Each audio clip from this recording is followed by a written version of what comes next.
So lonely at the top, I'm emotional. And I'm so hungry, had to get it all on my own. Baby, don't want no love, don't want no friends. Count 20s, never 10s. Came up on a couple bands, and you can't get nothing from me. Always got your hand out, looking for a handout. Running, chasing at the club, wanna see what I'm about. But you ain't finessing on me. You think it's easy to be. Yeah, you think it's easy to be, Renee. No, sir. Always in the streets. Renee is always in the streets. So lonely at the top, I'm emotional. And I'm so hungry, had to get it all on my own. We got my boy Tony M in the building. Hey, we appreciate you, Tony. So lonely at the top, let me cut the TV on. Right, well, it didn't happen. And I'm so hungry, had to get it all on my own. Yeah. Baby.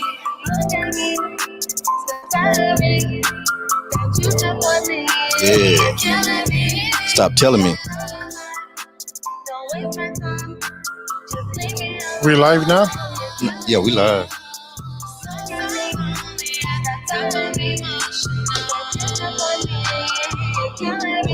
Oh, I ain't know where, man.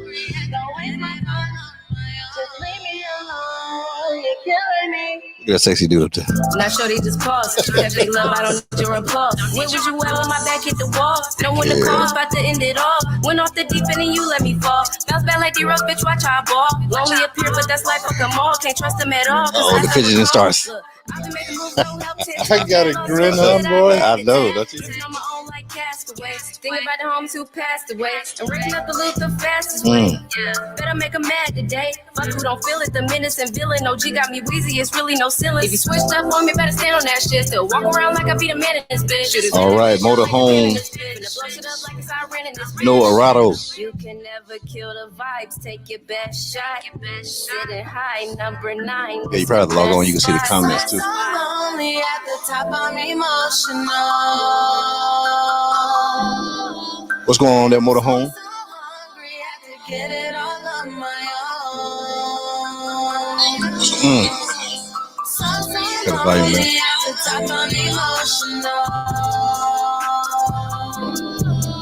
And I'm so hungry, had to get it all on my own, baby.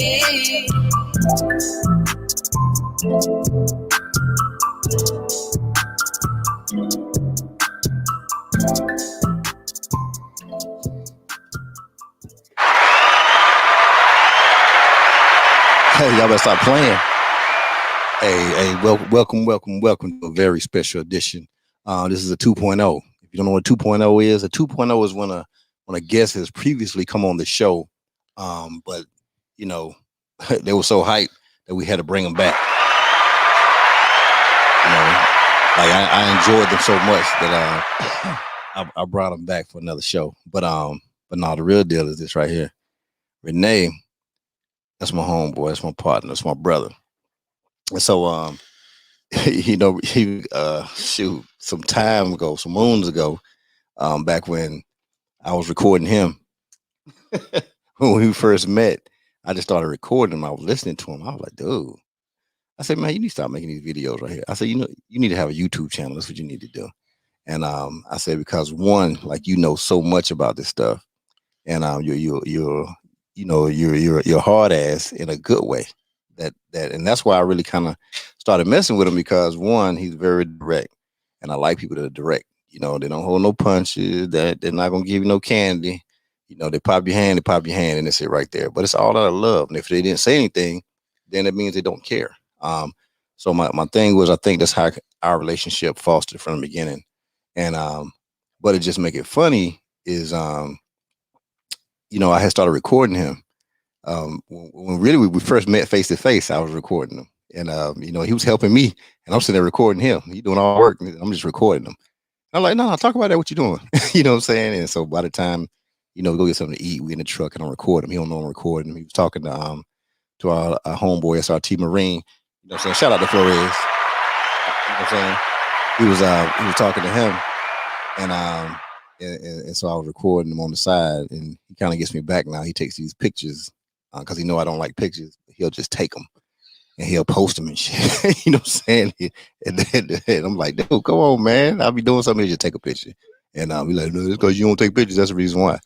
But so it was just one of those things. But I can tell you this: I had told him before. I said, dude, like this is gonna be you. For real. I said, so I gave him this name Hollywood, and because he'll slick his hair back a certain way, or he'll do his beard. So every gesture that he has, like I know every gesture, and I pick at him and I do those gestures to him, and then I say, yeah, just like your little finger thing, right? So he never really thought about it, So it just became our thing. So when he first started back doing it, he would just laugh every time he would do it because it would be our thing. I told him you need to comb your hair a little more often. You know what I'm saying? You need to do the Fonzie thing like you do.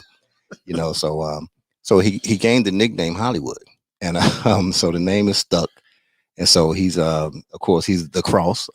I call him that all the time, but he's Renee, and the reason why this is significant is because one, when I don't know why I even thought about doing a podcast, I just did, and so when I got ready to do it, even though I was building everything up, I didn't know when I was going to start it, nothing like that, but I knew who had to be my first guest, and it was Renee, and so I really he was like up in the north, he was up in the northeast area, and so he's like, hey man, when you gonna do your stuff? I said, well, when you get back down to Texas, that's when I'm gonna do it.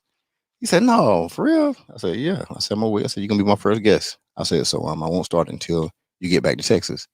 And so he came on back to Texas, and so we did it. When I tell you it's one of those things, I'm still learning with this podcast thing. So it was technical difficulties out there behind. I thought I was talking we thought we were talking into the mic, even though we could hear ourselves through the roadcaster, but the cord from the roadcaster to the computer wasn't connected. So all you heard was the microphone from the camera. You could hear it, but it just wasn't the quality that you and I, me and him could hear. And so the same thing happened with my boy Dron Ham. Dron came down, and for some reason we just in here talking. He got his partner in here. We in here just having a great time. Then I realized at the end of the show that the cord was not plugged in again. It came out. And then, man, I said, dude, so I gotta get Dron back down here again to do the show again. But this is a special show. It's episode number 53. You know what I'm saying? And to have the person that was in here when you did episode 1, it's a great thing. You know what I'm saying? So without further ado, I'm gonna bring them on here the right way, and then I'm gonna hop up because I didn't cut this other light on. So it's always something.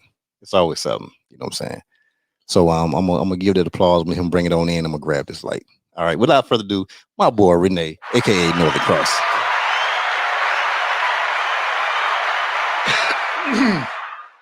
Well, hello everybody. How you doing? We're gonna have a good show tonight. We're gonna talk about all kinds of good stuff. Hotshotting, trucking, apportion plates, weight distribution, you name it. We're going to talk about it. You guys want to call in, the number, give us a call. It's going live right now on YouTube, and Instagram. So anyhow, you guys call in if you have any questions, and we'll answer them. Okay, so now let me start this thing off first. I need to get a couple of shout outs real quick. All right. And so as you know me, I'm not an Instagram guy and stuff. My daughter Bree helped me get this stuff started up and everything. Once we kind of got the podcast going, and I did the Instagram probably like a week after I started the podcast. So it was crazy. I don't even know how I was getting information out. I think I was doing it through my other business podcast. I meant Instagram. I started doing it through that. So but since that time, I'm just at 5 months right now. And so we're having a day. Well, yesterday, Jay Rich, I was a little sister, man. Saying she be paying attention to stuff. She was like, dude, she said, you almost said 1,000. I said, yeah, I think I was like 980 something this morning. And then next thing I know, she just puts a post out, to like get over 1,000. And but what she did was, it wasn't about just asking people. What she did was, she donated her services, what she gets paid for. She donated her services for just on her own. Didn't ask her anything. She just did it. You know what I'm saying? To 3 people that she would do one-on-ones with them. And people pay to have one-on-ones with her because the information she gives is like crazy great information, right? And she gets some. It becomes a relationship with them. So she gave 3 of those away, and I want to definitely shout out those ladies right there because one, look at me, I'm messing up. Got the volume up. Um, they came through and boom, thing. You know, I think it was like 4 minutes later. You know, boom, it happened. So shout out to my girl, my little sister Jay Rich. You know what I'm saying? Out there doing big things. I love what she's about. I adore the hell out of her. Come on now, you know it, bro. I got to meet her episode 1. You did. I did. I met her. Yeah, she's solid. 100%. She's, you know what I'm saying, wonderful woman. Love her. Can't mess with little sis, man. She's a beast in this game. She's a beast in this industry. I'm kind of throwing through these so I can get to the ladies' name. Their names are. It's easy. So at Love Plum, that's at LUVPLUM.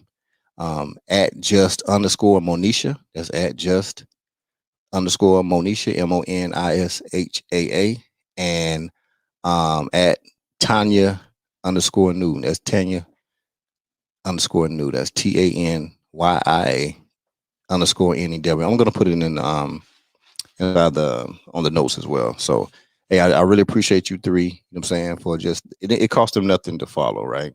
You know what I'm saying? And they did it. But the main thing is Jay, she offered up her services for that to happen. You know what I'm saying? You know, so that was us. So shout out to little sister Jay Rich, doing big things as she always does. You know? But let's get to a serious note here, right? Trucking. That's our thing. That's our baby. You know what I'm saying? You know, whether it's dump trucks, box trucks, hot shots, 18-wheelers, it doesn't matter. You know what I'm saying? There's 2 pieces to it. People have to understand that. There is the business side of it, and of course there is the action side. That means when you're out there, the application, when you're getting out there, you're actually running it, you're doing the stuff, you're loading, you're getting stopped by DOT, you're dealing with all those things. So those are the 2 sides of trucking. And what happened is, this is just my opinion, when people understand both sides of it, meaning that you can do it all from home if you want to. You can have people go out and do it for you. But if you know out there and you know how to handle your equipment, you know how to get out there and get in your equipment, you know what I'm saying, secure things on your equipment, understand what happens when you broke down on the side of the road, or if you're going to get something loaded and all of a sudden something's wrong with the trailer and you can't get loaded and the load has to be at a certain time. Just going through those applications is a great teacher. You know what I'm saying? And being able to have somebody, one, that you can call when you get into those situations or when you're not even in the situations, just to kind of find out, hey, I had this issue right here. I'm having this issue right now. You know, I'm about to break down in my mind or something, but can you talk me through it? I mean, do you think that's a good thing to have or not? Absolutely. I don't know how many guys that follow me, because I'm always talking about call me, don't text me, and numerous guys will FaceTime me and ask me, hey, here's my load. Is it secured right? Is it distributed right? You know, so they're FaceTiming me. So I'm appreciative that I have Wi-Fi in the truck so that I could actually see what's going on going down the road, and that happens quite often. You know, our close friend Godchild, yeah. You know, he'll FaceTime me a lot, right, and asking me about a load or something, and the thing that everybody always tells me is you always answer your phone. Right. You always answer your phone. If I don't, it's just because I'm talking with the broker, or if they're calling between 4 and 5 o'clock Texas time, it's because that's Rebecca time. Talking to Rebecca there. Shout out to my girl Rebecca. Doing it big out there. The great British accent, you know. Otherwise, I answer my phone. Right. And I tell people, it doesn't matter if it's 2 a.m, call me. I'm usually driving at 2 a.m. because the highway's to myself. Everybody else is sleeping. Right. And if I don't answer, then I'm asleep. So it doesn't bother me. Call whenever. Well, if you notice, I had my big sis come in to Texas about a week and a half ago, and so she's doing a dump truck thing out in back home in North Carolina, Charlotte, right? And so she came in, man, and but it's something, you know, we talked about for the past year and a half or whatever, but it was one of those things. I just said, hey, yo, I said, I gotta get you on the show because, one, I want people to kind of see from somebody who's done everything from A to Z. I mean, like we're really big in learning the business, right? Not just get somebody to do it. Like we want to know, because one, if something happens, we want to know, like, yo, I had to do that. You know what I'm saying? I had to do this. The same way as far as, like I say, people getting out there operating their equipment. I look at it from the business side. I think we need to understand it that way as well. You know what I'm saying? Everybody has their own, and I'm not saying it's a wrong way not to do that or not to give it to somebody else to do. I'm not saying that's wrong at all. I'm just only telling you what, like myself and like Evelyn, and kind of like the way we kind of do things, because we want to know what we're doing with our own things. And so to have her on the show, and I've seen people do interviews and everything, but I've never really seen anybody who's done everything A to Z before. And she did everything A to Z herself. You know what I'm saying? She didn't get no other company to do it, nobody, nothing. She did it. And so even though I did my thing before she started dump trucking, but it was the same process for me. I just had to learn myself. You know what I'm saying? Go through the pitfalls, take those notes. So this way, when I did help somebody, I could really help them. You know what I'm saying? And not just give them part of it or push them off to somebody, to a phone number or to an email to somebody else. It's like they could come to me, one-stop shop, but only I don't do it as a business though. You know what I'm saying? If somebody's doing it as a business, you need to pay them. You know what I'm saying? You need to pay them, because that's what they do. And so that's why I have no issue with people who charge people for their services, because people need to be paid for their time. I just do it as a hobby, recreation, just kind of like, yo, I help you out. I have no problem, because I'm not gonna be there doing it every day. You know what I'm saying? So that's just the way I look at it. And for her to come in, when I say she dropped those nuggets, and we got another thing we're gonna do here in the next month or so, that she's gonna do a 2.0. We're gonna do it in North Carolina, and we're gonna do it with the dump trucks in North Carolina. And so and that's because, one, it's one of those things. Okay, you can tell somebody some stuff, but it's really about the action part of it. We're gonna show you now. You know what I'm saying? And so just from the time that they seen that interview and some things I said, I made some points on that interview that I said was about to happen. They're gonna see it materialize. You know what I'm saying? I think, and it's all from scrap. It's not from somebody doing something for us or something like that. It's like, because I started something that night. You know what I'm saying? I started doing something that night, and so it's a really good thing. And so now with you, man, this is the thing I respect about you, Renee. Like I said, you're so straightforward.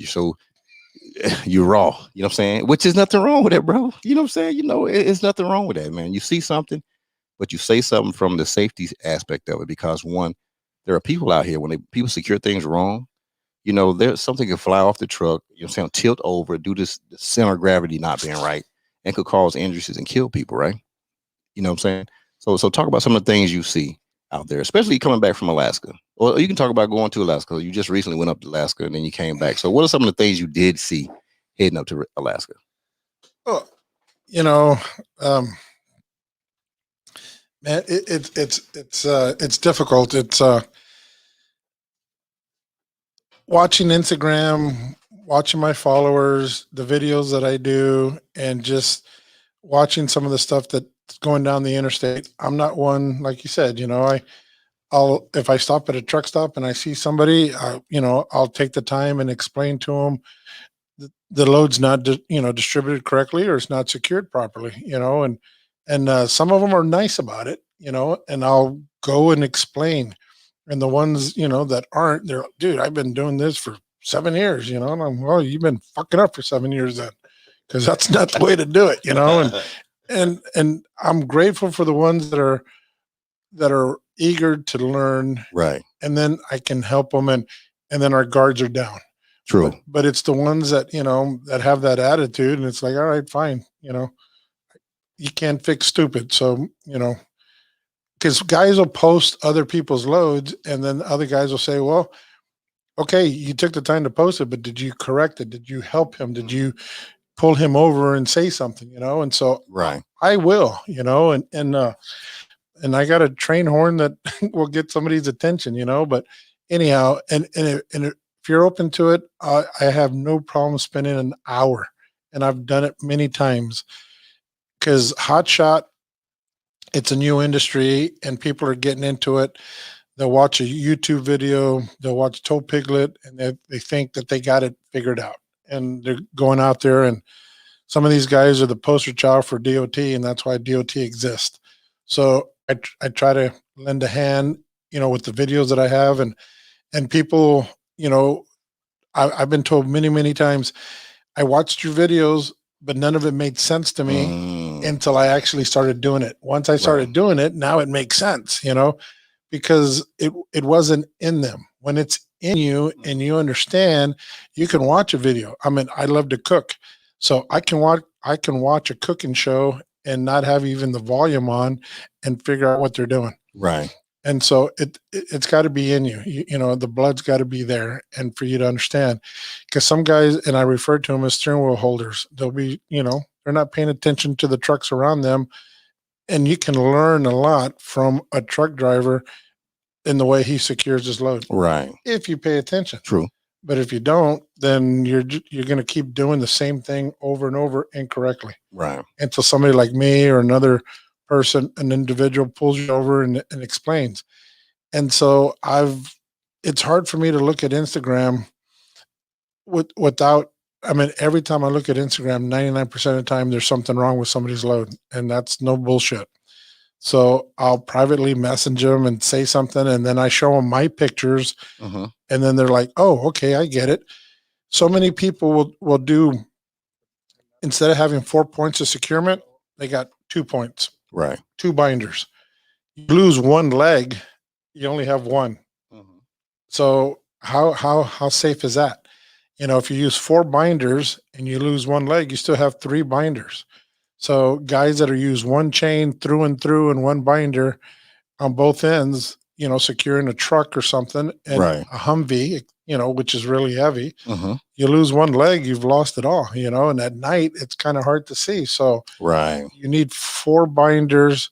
You can use one chain and 2 binders if you use that one chain, each individual tie down.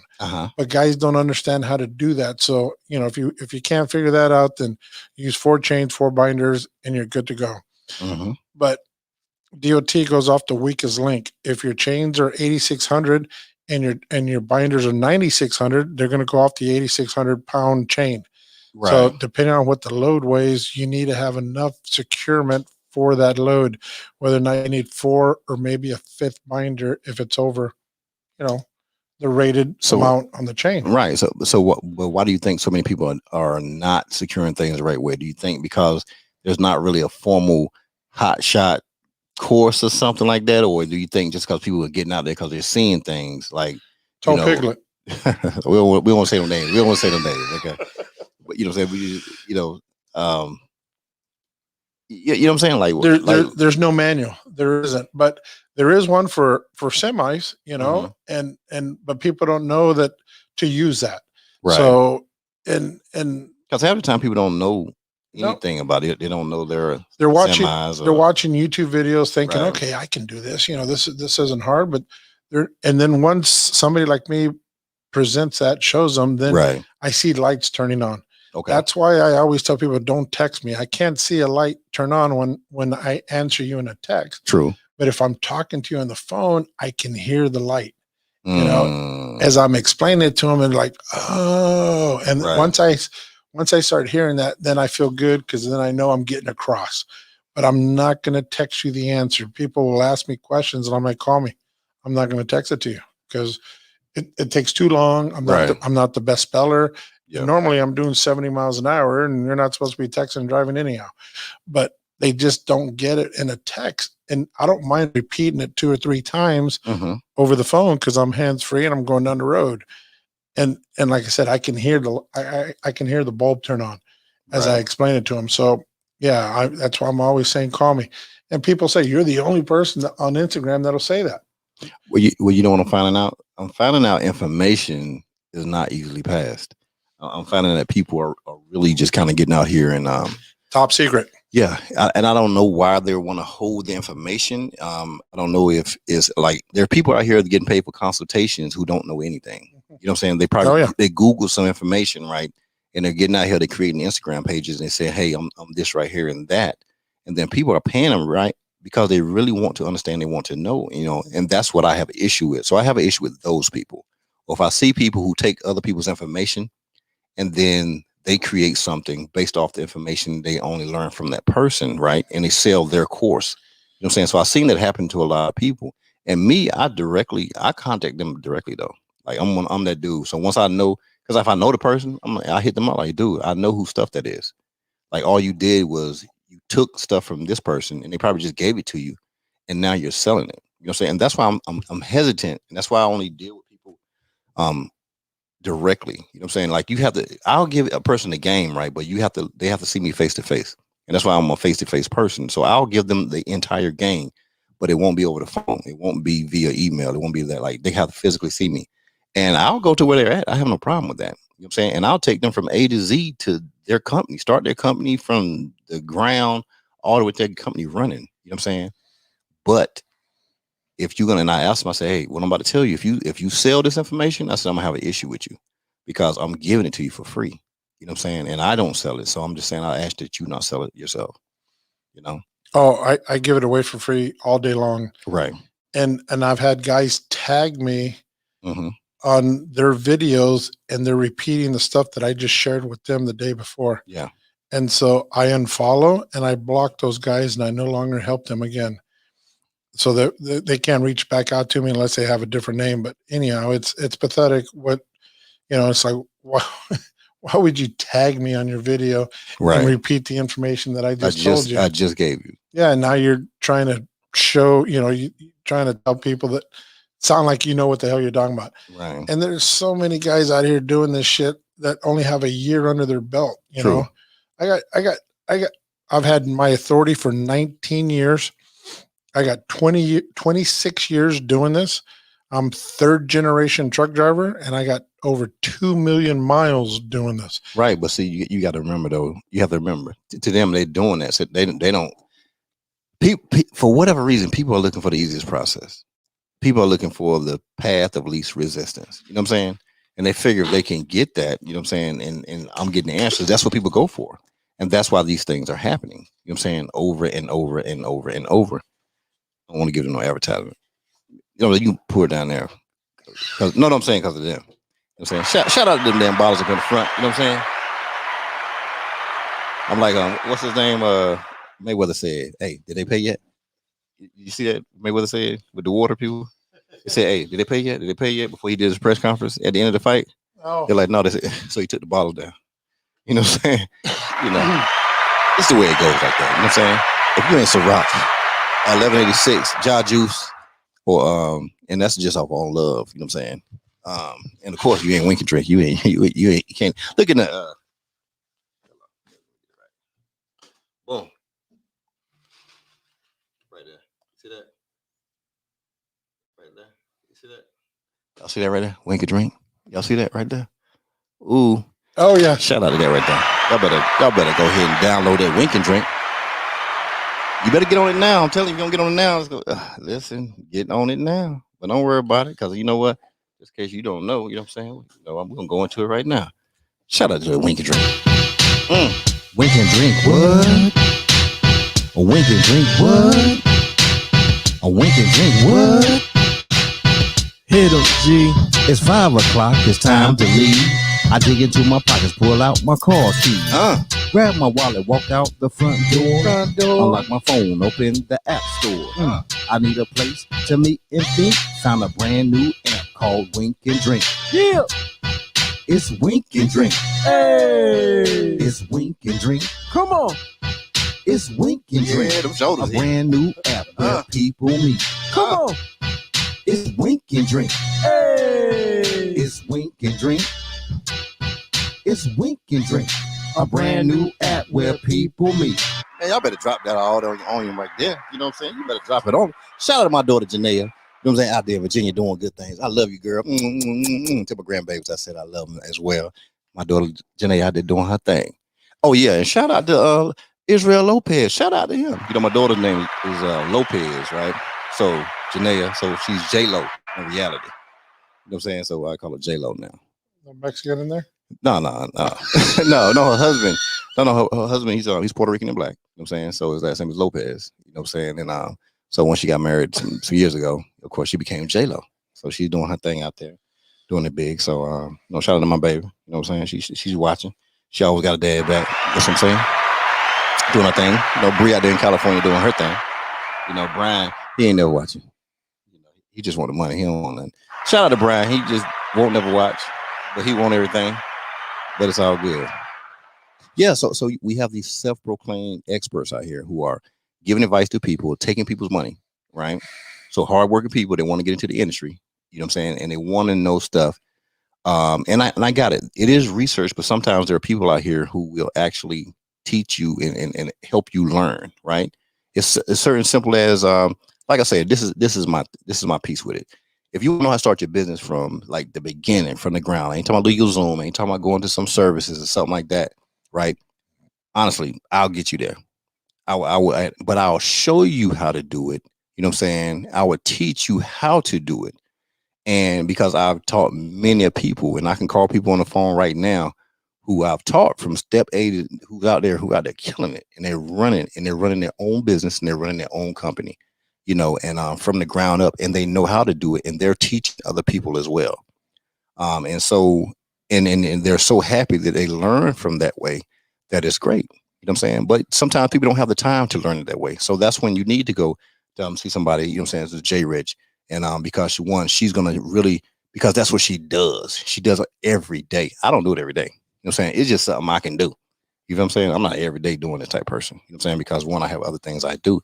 But like I say, when we see those people out here robbing people and they don't know anything, you ask them two questions, they're looking at you like, huh? What you mean?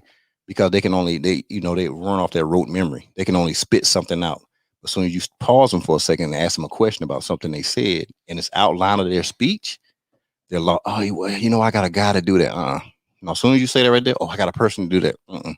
I'm done with you. I'm done with you because you're feeding somebody some crap and you saying somebody need to have a consultation with you. Well, evidently, if you got other people that's doing it for you, then how can they have a consultation? You get what I'm saying? How's that possible? I mean, explain that to me. Help me. I don't know. No. You got it. You nailed it. They learned it off of YouTube. They heard it. Somebody else had said it. They're repeating it. And then when you ask them a technical question, they can't answer it. That's why I can come on a podcast unscripted, no notes, no whatever. Ask me a question and I'll give you the answer. Uh, yeah, 26 years, Yeah. third generation. I've done it. I've done all 48 states and all of Canada. Right. So Got I it. can get in and out of Canada where a lot of people can't. And So when people would know some things like that, they should understand. Like, hey, if I had to go to Canada, who should I call? You know what I'm saying? Somebody who maybe sitting in the living room and they have a company and they got people that go through it, or somebody who actually probably has a company and they actually do it. They actually do the crossing. They actually, okay, oh, I had my weapon with me. I ran to that situation. So what do I do? Oh man, do I hide it? Do I declare it? So let's talk about that situation right there. We talk about you back now. You're back now, so I don't think it'll be no issue now. You know what I'm saying? Well, I don't want to. Oh yeah, okay, we can put you out there like that. But anyway, so when you get in those situations like that, there are certain situations you get. Oh, check this out. You're carrying oversized loaded, oversized, overdimensional, all this stuff like that. And you say, oh yeah, I want that load. I want to take that. Why? Because they're paying $6,000 for me to go from Texas to West Virginia. I'm gonna do that. Let's go. And you need to have it there by this day. Okay, perfect. But you didn't look because you don't know the game. You don't understand that certain states you cannot drive through at nighttime with loads certain dimensions. Am I not right? That's right. You know what I'm saying? But people who probably don't know, haven't done those things, they wouldn't know this. And my general rule is if you're going to cross any states, however many states you're going to cross and you need permits, it's going to be a minimum of $100 per state for the permit, providing you don't need pilots and escorts. If it's under 10 wide, it's going to be at least $100. So the broker will just, he'll post the board, he'll post a load for what was the amount you just said? $6,000? $6,000, yeah. $6,000. And then you call him and you tell him, break it down, how much for the permits. And let's just say you're crossing 4 state lines. Okay. And so $6,000, he tells you, okay, well, $5,800 of that is the load and $200 is the permit. Now we ain't talking about escorts yet. Yeah, well, and it's under 10 wide, so you don't need escorts at this point. But let's use one. Let's use one that has escorts. Okay, well, then you ask the guy, and my answer to the guy is like, dude, is this your first fucking day? Because $200 is not going to cut for the for the permit and escorts.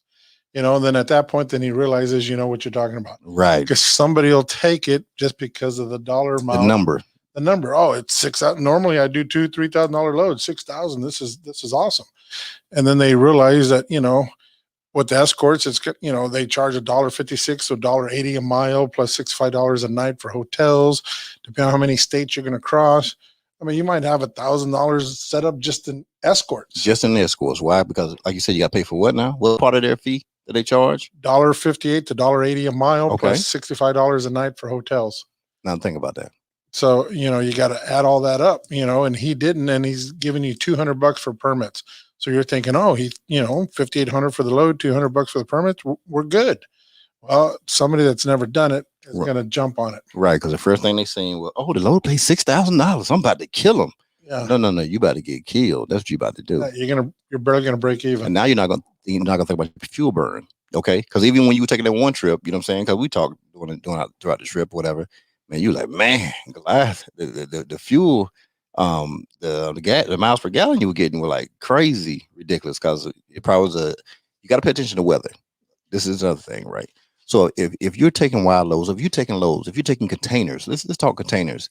You have to look at this right here. When those brokers send loads out there to be moved, I'll tell you right now, coming from Dallas to the port down here, the brokers are getting about $650 to $750 for those containers. That's what they're getting paid. You know what I'm saying? Right at $800 per container. And there are people who will run those containers from Dallas down here to the port for like $250, $300. Like, you're crazy. If you know what I'm saying? And I got it. They got to make a couple of dollars. But if you run that thing for less than $500 from Dallas down here to the port, then you're losing money. You know the reason why? Because one, it's a big parachute when you're pulling the container. All right. Your miles per gallon they're gonna suck. They're gonna suck. Now we have to take weather into consideration. If it's a rainy day, you know what I'm saying, you got to look at the weight and the wind that comes with that. That's more drag. So if you don't pay attention to the meteorological conditions, then something's wrong with you, because if you look at the way the trough drops down, it's going to tell you which direction the wind is blowing. So if you're driving from north to south to northeast to west, whatever, and you have a headwind the entire way, that 7 miles per gallon that you were previously getting is going to drop down to like 4 miles per gallon. You know what I'm saying? And you're going to suck. So now you're going to eat away your profit. And we already know the profit in trucking is fuel and insurance. Those are the two things that would eat you up, period. And your overhead, of course, right? Fuel, insurance, and truck payment. That's it. You know what I'm saying? The day you and I met, when you were on the side of the road, yeah, I was hauling a container coming here to Houston. Right. And that was my last container I ever hauled. That was my second one and my last one. Never done another one again because of the fuel mileage. Right. I can haul 48,000 pounds and still get 11 miles of the gallon. I haul a container. It don't matter if it's 20 foot, 40 foot, 8 miles of the gallon because of how tall they are. So I don't do containers. Right. And people shouldn't, unless it's one of those things. If a broker calls and say, because they know when you know, like you said, they know who they're talking to. So when they call you and they call you, they already know, okay, I got to give them this right here, point blank. Because another thing, and when you pull for people, especially you have a new authority or any old authority or whatever, they keep track of who pulled for them. Okay. So your company pulled for them and they know if it's a common thing. And if you wanted how much, and you wanted to get, that's the key. And if you wanted to, I just want to get that load, I just want to get it, and you pull for cheap, guess what? You have no negotiating power at that point, because they know you pulled the load for cheap. And they're going to only go, man, that's all I got into it. Well, this all I got. We thought that you pulled it for this right here before, and they're going to throw all that on you. And you're going to be like, well, most people will be like, okay, I'll go ahead and take it. And you're setting yourself up for failure. And then you talk to somebody else and you can be sitting in the truck stop. I've done it plenty of times, sitting in the truck stop, right, with something. And they were like, oh man, where you going? Oh, I'm here. I'm going up to Michigan. Well, that right there, yeah. How much they're paying? Oh, it's paying $6,000. You getting $6,000 for a little pipe? Mm-hmm. Yep. And I'm stopping in Nashville to see my daughter. You know what I'm saying? So shout out to that right there. Because one, they understand who they're talking to. They know the material that's going on the back of your truck. They understand that you know the need for that material. You know what I'm saying? And I tell people like this right here. Get a shoebox. And just put a couple rocks in it and take it to the post office. And see how much it costs you to send that damn box from here to California. And see how much it costs you to send that box. Just a regular shoebox from here to North Carolina, right? and you can see the money it costs just to do that little tiny box, but yet you put stuff on the back of your truck for nothing. Makes no sense. You got to know what it costs to run your truck per mile. And a lot of guys see, I won't move cheap freight. I won't move anything for less than $2 a mile. And guys don't understand it. You gotta figure out your fuel cost, whether you're getting 8, 9, 10 miles of the gallon on your truck. You got to figure out your oil changes, how much it costs to service your truck. You got to figure out how much your tires cost you when you go to replace your tires. Right. You do this formula and you figure out what it costs you a month to run your truck, and then you break it down a week and you break it down a day. Right. So once you figured all that out, then you know that you can't move your truck for less than $1.60 a mile. And if you're doing it for $1.80 or $1.70, you're barely putting any money in your pocket. That's why a lot of these guys out here that are doing this for a living are doing breakdown maintenance because they can't even afford to upkeep their equipment. Right. When you see NCT doing stuff to his truck, you're seeing me do upgrades because I'm not taking a load for less than $2 a mile, and I'll get $3, $4 a mile load. I mean, you get what you pay for. But I'm not, I've deadheaded from Wyoming to Pleasanton because it was my buddy's birthday, and I told him I'd be there, and all the freight was $1.80 a mile, $1.60 a mile. And the thing the brokers will say is, you're going in that direction. This will pay for your fuel. And it's like, dude, I'm not moving the freight. That's a truckload. That's not an LTL load. If I could piece it together with something else and get above $2 a mile, right? Okay, no problem. But when you're giving me a truckload and you're not giving me a truck rate, right, then I'm not moving. And see, I think that's where everybody loses it when they're doing this. They're not understanding LTL and truck rate. LTL is light trailer load, and truck rate is the whole damn trailer. If it's occupying your whole trailer and you're not getting above $2 a mile, you shouldn't be pulling it. If we're all into, okay, talk to them. We go into business for profit. If you can't make a profit, then why in the fuck are you doing business? True. We're here to make money. We want to pass on a legacy to your children. You want to leave a footprint, in the world. You're not going to do it by doing breakdown maintenance. You're going to be known as, the guy that barely getting by. Or gal. Yeah. Or gal. Yeah. And well, I don't even say gals because they're a hell lot smarter than most guys out here doing this. Oh, shout out to them. Be smart. They got it locked down. They do. They got it figured out because they want nails. They want their manicures. They want their hair done. So they know they're not going to move cheap freight. So no, I don't even put gals in this mix. Guys are, they see a dollar amount, $3,000, $4,000, and that's great. But if you're going 4,000 or 5,000 miles, it's not. True. True. And so my thing is, what it is. The thing that I really look at is this right here. I feel that one, this is just me, you know what I'm saying? And me and Renee, we do things different. And that's what makes us, I think, so great because we do things differently. And but we come up with the same end point every time. You know what I'm saying? And that means I know where you're going with being this. Successful. No. Okay, where I'm going with it. What I'm about to say. You're gonna say you like doing short trips. Lightweight. Yes. No, lightweight. Lightweight, which means short trips. So lightweight is this right here. I think that you can put 3,000 to 7,000, okay, maybe 8. You know what I'm saying? I got to add to 8,000 pounds or more. You know what I'm saying? After I learned the game. You feel what I'm saying? That's a technique, and that's awesome. Right. That's what I'm saying. Different things work for different people. You know what I'm saying? And like I said, that's why me and him is so good. I'm over the lightweight guy. You know what I'm saying? So my thing is I believe in there's less blowouts. You don't have blowouts. Less issues with the heat because we know it's the hot summer months. We know tread on the tires. They'll be rough on them if I got a lot of weight on it. As you're turning and stuff like that, you're pinching the wheels and stuff like that because of the weight. Scrubbing. So that's going to cause an issue. A lot of people have blowouts. They have issue with tires and stuff like that. I never have issue with tires at all. You know what I'm saying? At all. Ever. You know what I'm saying? So, and it's because I think it's because it's lightweight. And so my thing is, I look at it this way too. Sometimes if somebody's trying to get something light somewhere, they'll pay a lot more money for it for whatever reason. It's crazy. They'll pay a lot more money to get it there. You know what I'm saying? I done went from here to Orlando. You know what I'm saying? With from here to Orlando, I went with like maybe £1,000. You know what I'm saying? For $5,000. You know what I'm saying? And that was picking up on a Saturday and then delivering on a Monday. You know what I'm saying? So, and it was just that. Could I sit here and look for some other stuff? Sure, but why? You know what I'm saying? In my mind, like, why? You know what I'm saying? Because it's lightweight. It's fuel. The fuel economy was great, right? You know me. What do I drive? When do I drive, Renee? During the day. The night. I'm a night rider. Oh, why? Yeah, I'm a night rider. You know what I'm saying? So I don't have traffic. I'm not bottlenecking in cities where there's a lot of traffic that's horrible. I don't have that. I'm not getting a level 1 in the middle of the night. It ain't happening. Goddamn, shout out to that damn. Ain't never had a level 1 in nighttime. Only in the daytime it's ever happened. Only in the daytime it's ever happened. Never at nighttime. I want to talk about level 1 inspections. Let's talk about it. Shoot. Okay, here we go. All right.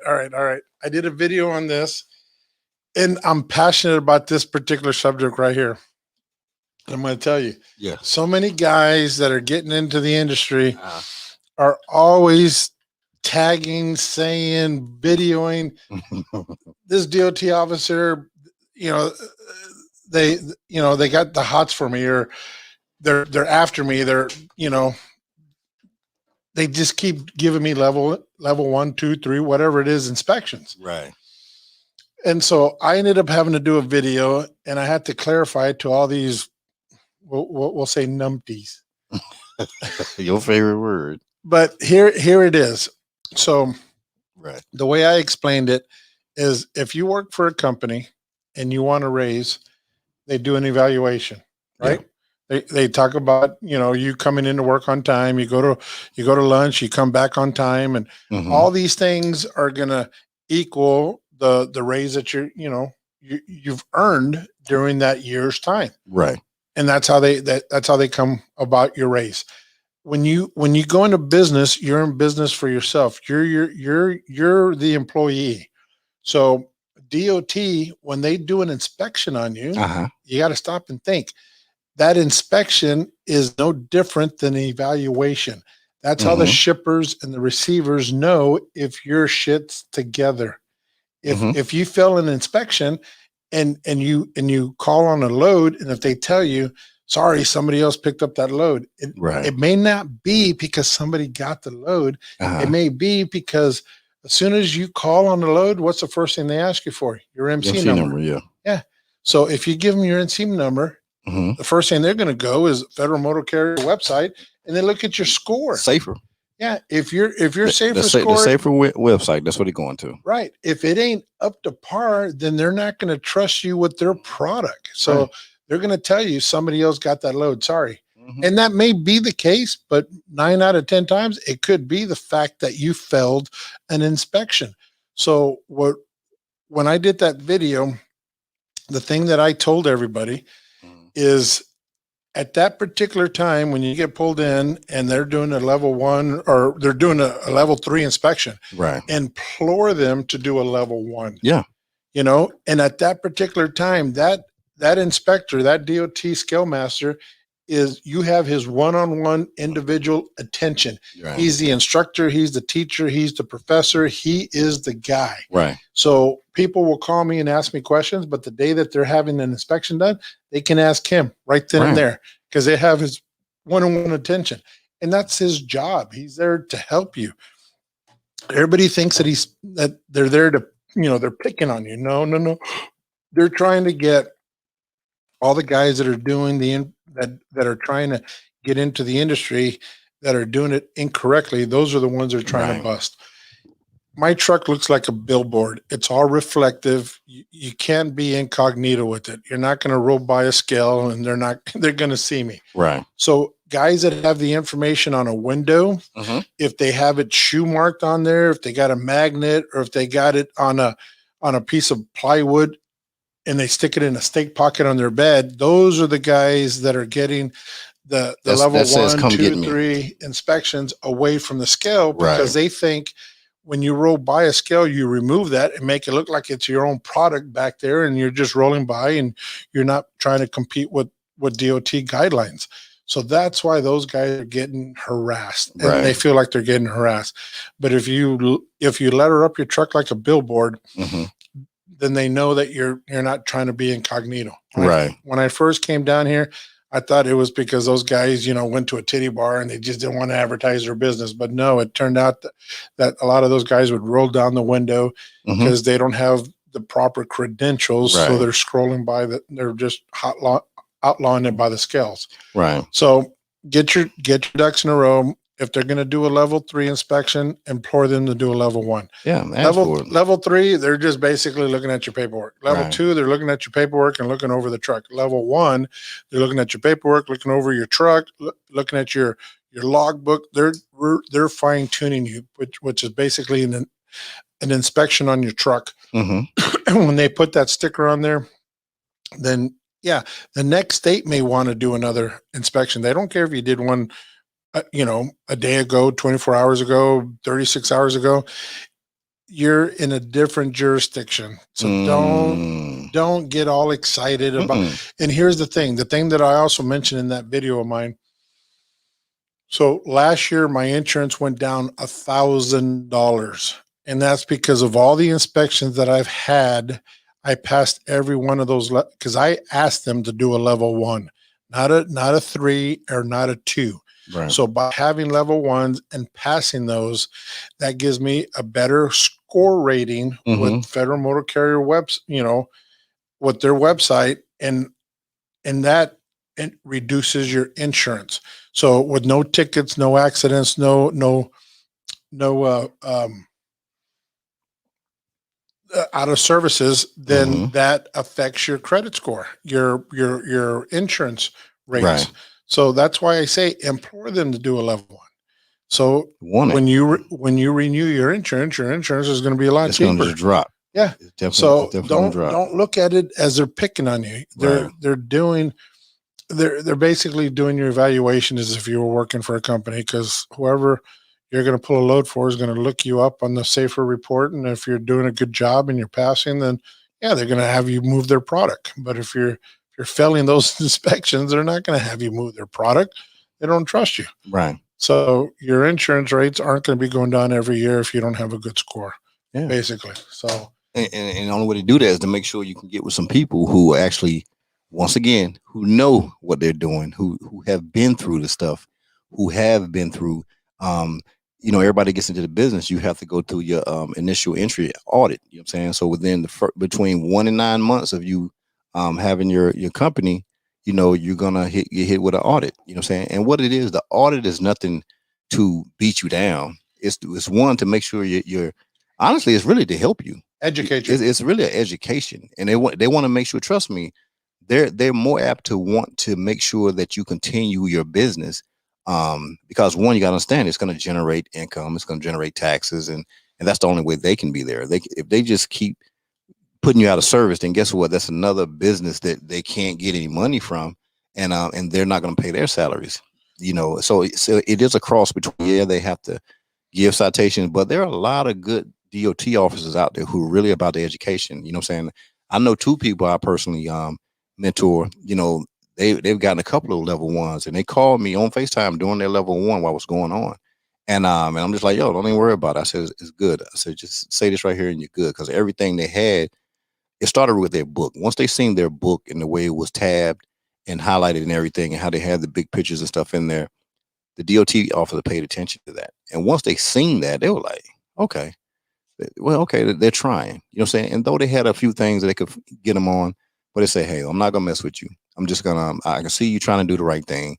And, it's just a few minor things just need you to get taken care of. You take care of them over here, you're going to be good. Don't worry about it. And they did, and they let them go. And that's been every situation that I've had at level 1, because one, probably most of them, I asked them to do a level 1 on me, or I stop at the scale house and be like, I talk to the guy like, hey, can y'all do level 1? They look like I'm crazy, but they'll do it. But they saw what I was doing, because I told them, I said, you know what, my thing is, I'm gonna get out here and I'm gonna educate people. I said, I'm not just getting it from me. I want to be able to tell people in different states. You know what I'm saying? Like when I'm in Florida, You know, I love going to Florida because Florida, you know, they're really thorough in Florida. They're thorough. And I think it's because they got like all the agriculture stops you have to stop in and stuff like that. So I really like the way they kind of do business down in Florida. And so those scale masters, they're not DOT officers specific, but they are, you know, so they are what they are in that thing, right? And so because I am a night rider, you know what I'm saying? So when I do go through there, it's late, there's nobody there. And I pull in and I just go inside and I start talking to them and get educated. But the one thing I'll say this real quick. The one thing you don't want to do is if you're not, and we get into the portion piece like that. But if you're overweight, especially if you non-CDL, some states will hit you for like $10 per pound that you're over. You know what I'm saying? For every pound that you're over, they hit you $10. And some people they can come out there with a damn $20,000 fine just in that alone.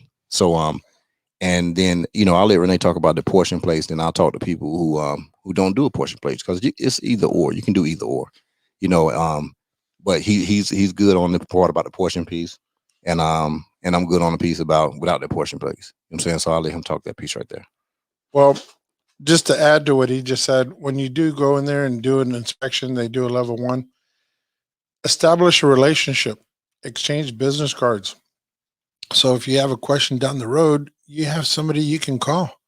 That's their job. They're there to help and educate us. They're really not there to, you know, to put you in jail or to red tag you and take you out of service. They're only going to do that because you're really screwing up. But anyhow, their job is to help and educate. So if you ask all the questions, you know, have a relationship with the guy, then down the road, you can, you know, guys will call me and ask me questions. And if you've had level 1 inspections, you should have already had a business card with the guy and established a relationship.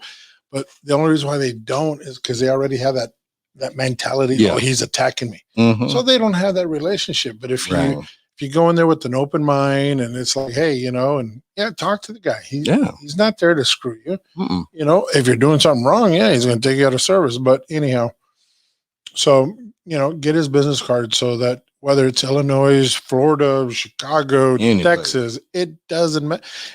Those guidelines are federal. So it doesn't matter where you're at. You could be in Alaska. It's the same in Texas as Alaska. You know, except, you know, wintertime, there's a little bit difference there just because of, you know, the ground. And Utah. Yeah. Utah is different. Well, hell, Utah, they're pretty damn strict there. You know what I'm saying? They're different. You can be in line with a whole bunch of states, but Utah has their own thing. You got to bulb out. They got you. Listen, shout out to Utah. Don't play with Utah now. Yeah. You go to Utah with your truck, you go right. That's all I'm gonna tell you. Be right in there and have a great attitude. You know, and if you have the old trucker Bible, which is the atlas, the trucker atlas, the laminated spiral one, and you open it up and you flip through all 52 states in there, you're going to see that the only state that doesn't have scales. Can anybody answer that? New Mexico? Nope. I thought they were rolling scales. No, every state's got a scale except for one. Is it Utah? Vegas. Oh, okay. Nevada. And that's because of gambling casino money pays for all their highways. The roads, yeah. Yeah. So they have no scales, but they still have officers that will pull you over and do an inspection. But there's no scales there. You'll have port of entries, but you won't have any scales. But anyhow, they have enough money, revenue coming in, taking care of the roads. Like and just so you guys understand, that's what the scales are for. It's because we damaged the roads, and they need money to fix the roads, which never goes back to the roads. But anyhow, that's not me. I'm not a politician. So let's talk about apportion plates and what being apportioned means from a hotshot perspective. Okay. So I'll give you two examples, hotshot and trucking, because I've done them both. So right now, my apportion plate. But let's just only talk hotshot though. Okay. My apportion plate for my truck is 46,000 pounds. Okay. Now, and I'm going to ask you while you explain, I'm going to ask questions just so it's going to toggle some things that people want to know. So you say it's for 46,000 pounds. Okay. Now, what's that breakdown with your truck? from the stock, I know without anything done to it, but from just your truck, it can do what? With what weight? Well, so they can understand. You know what I'm saying? I'm just a generic. It ain't gonna be to the point. I forget the exact dimension. It's 13 on my trailer, and then it's 14 and 6 on my 14 on my drives and 6 on my steers, gives me a total of 46,000. Okay. All right. So Texas is the only state. They don't give a shit what you apportion your truck for. You can apportion it for 56,000 if you want. Right. But here's the deal. If your trailer can do it, that's the difference. Your truck may be registered for 13,000 pound axles. They don't care. That only comes into effect if you're in an accident and attorney's involved and all this other stuff. So other states know the difference, and you can only apportion your truck up to 40,000, and that's it. A 1-ton dually can only do 40,000. Right. East Coast. Yeah. You know, I have 16 ply tires. I have 8,000 pound airbags.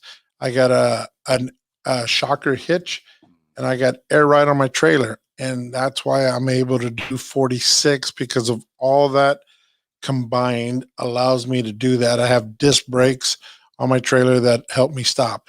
Now I've had 48,260 pounds on my gross weight. Right. Which was illegal because I was only apportioned for 46, but the shipper loaded me after hours. By the time I went 10 miles down to the Catskill at the truck stop, and figured out how much I weighed. It was a Friday. I could have come back, and I would have sat over the weekend until Monday, or just deliver the load. So what did I do? I delivered the load.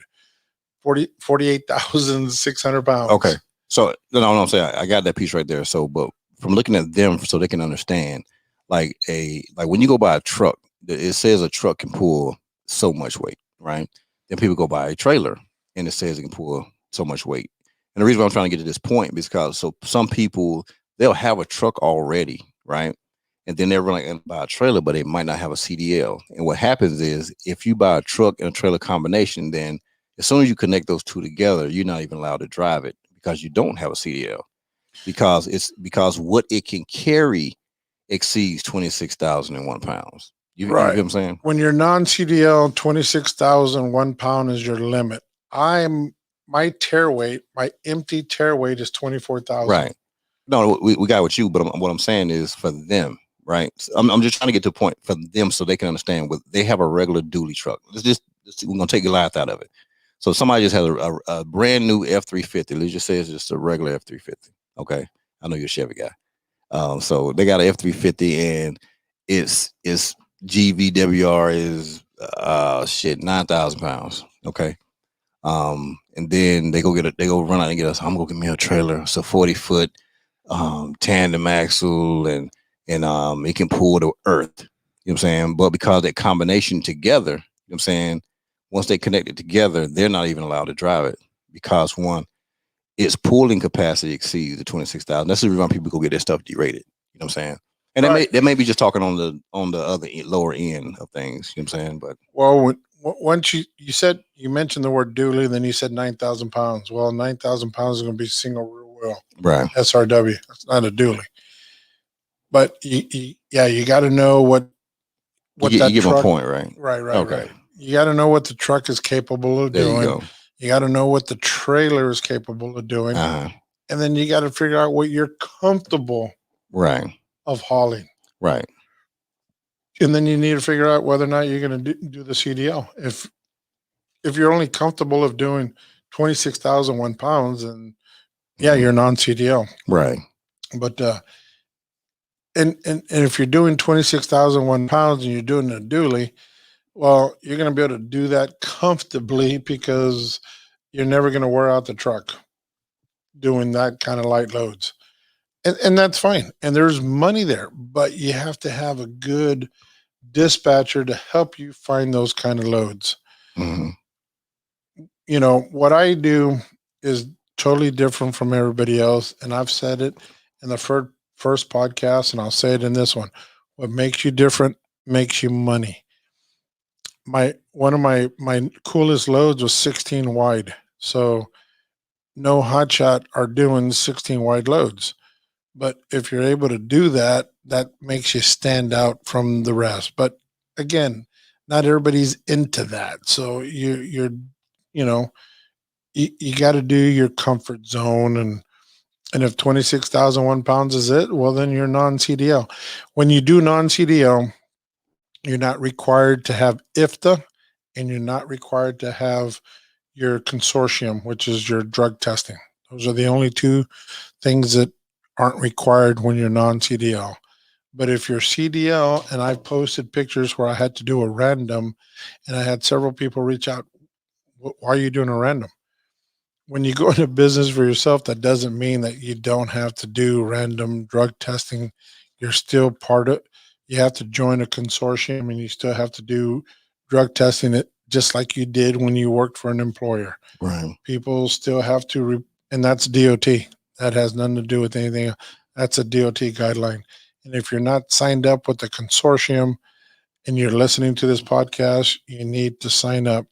You ever get pulled into a scale and they do an inspection on you, and they ask to see your Bible, which is your 3-ring binder. If you don't have a consortium in there and showing that you've done random drug testings, then they can put you out of service, and that does not look good on your DAT report. Right. Yeah, so that's the thing you got to look at, and it's really because one, there's so many different people. One, because I deal with people in both worlds, both who are non-CDL and who are CDL. You know what I'm saying? So it's really the thing is helping them and make them understand. So even one of the things I teach for people, even if they're doing non-CDL, part of the setup is I make sure that they get into the drug consortium anyway, because now with the FMCSA and the way they have the clearinghouse set up, then now they're really able to pull you now because of the clearinghouse and the way they did it now, because it was so many accidents going on and things happening.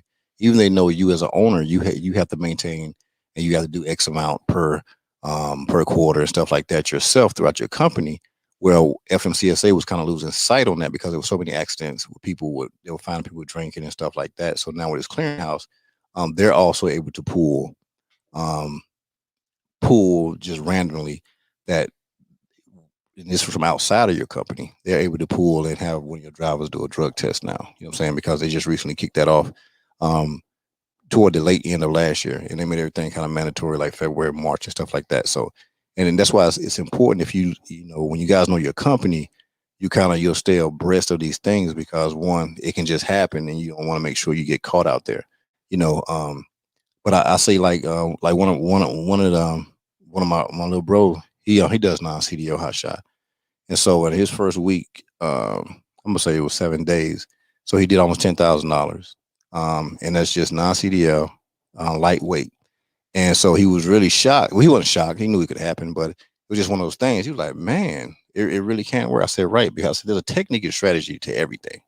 You know what I'm saying? Like, it's about, I tell people all the time, it's about some people play checkers, some people play chess. You know what I'm saying? I focus on making chessboards versus playing a game. You know what I'm saying? And so my thing is I always try to look at the best strategy for anything. You know what I'm saying? Period. It's not just about playing the game. It's like, okay, how did they create the game? The next move. There you go. I want to figure out the person who invented the game. That's who I'm thinking about. I'm not thinking about how to play the game, how to master the game. You know what I'm saying? I want to get to that person, or just kind of look at from their mindset when they made the game. Like if we think about even like simple games like Monopoly, right?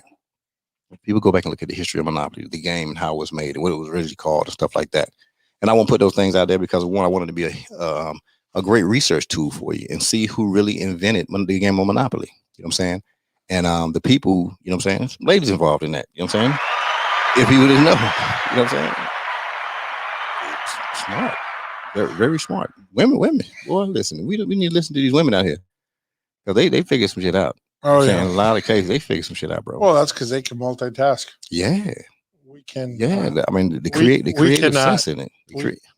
We just, Uncle Bunga, Captain Caveman. You know what I'm saying? Remember that show? Yeah. Captain Caveman.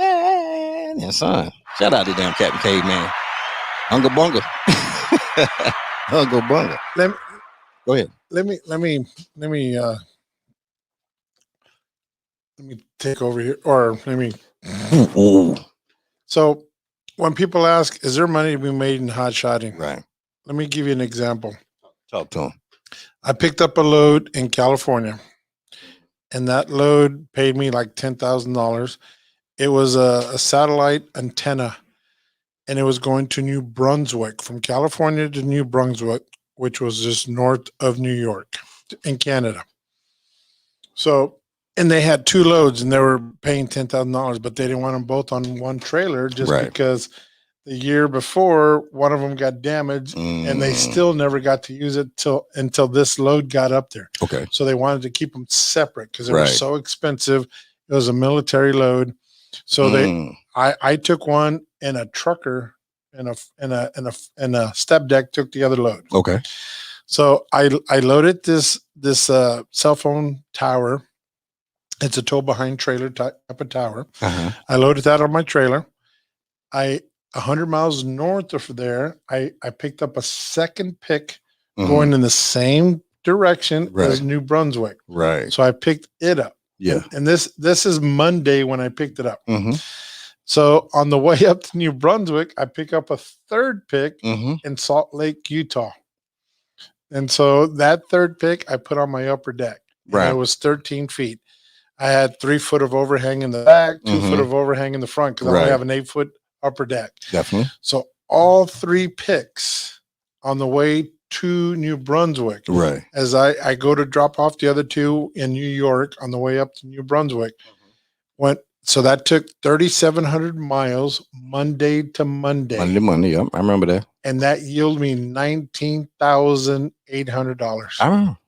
Right under $20,000. I remember. Yeah. All day. You know what I'm saying? I remember that. Yeah. Well, I remember it. You know what I'm saying? That's a good load. But that's letting people know the money that's involved. You know what I'm saying? There's money there. That could be made. You got to watch the direction that you're going. There you go. You have talked to look about at a lot of variables. Chess pieces, your move. Right. And so it's there, but, and that all depends on your dispatcher. Hold it. We're going to get into them. We're about to get into them. So he's the one. Or she is the one controlling the puppet, figuring it out, and putting it all together to do this. Because it's hard. It really is hard to do this as an owner operator, because you're on the road. You can't monitor the load boards and be successful at it and be successful. It's hard. It's hard to do that. It really is. So I'll segue into it as well, as far as the things people have to look at this right here. And it's, of course, this is the differences, of course. I told you, it's about understanding the person who created the chess game. I'm always going to preach and push ownership, 100% ownership. You know what I'm saying? And so that is just my logic. And I tell people, hey, my logic is not the best logic out here. I tell people that all day long. I said, because one, and I explain to them why I'm going a certain route. You know what I'm saying? And I tell them, if you want to do this, then okay. But if not, hey, you know what I'm saying, there's other people, but I can put you right to them who can make it happen for you. It's kind of like this right here, even for the military, right? My thing was good right here. Okay. I would just say I was a leader. You know what I'm saying? So once I got to certain points, I could take soldiers to be regular soldiers, but they found out I was better at creating leaders. You know what I'm saying? So if somebody wanted to be a leader, they would attach them to me. You know what I'm saying? If they want somebody to be a good soldier, they attach them to other people. You know what I'm saying? And one of those things is kind of like, hey, well, and it was only because I had the ownership mindset. I wanted to teach them how to not work for me. You know what I'm saying? I wanted to teach them how not to be led by me. So that was my goal. It was like, okay, I'm going to show you how to do this, but I'm going to show you how to lead yourself. You know what I'm saying? Without me, because you have to be in so many different places and you don't have time to worry about what's going on over here. You need to know that the people over there can lead themselves. You understand? And do that. So that's why I'm more on the ownership thing. So when it comes to dispatching, I was more into like, well, nobody's going to negotiate to a broker better than me. You know what I'm saying?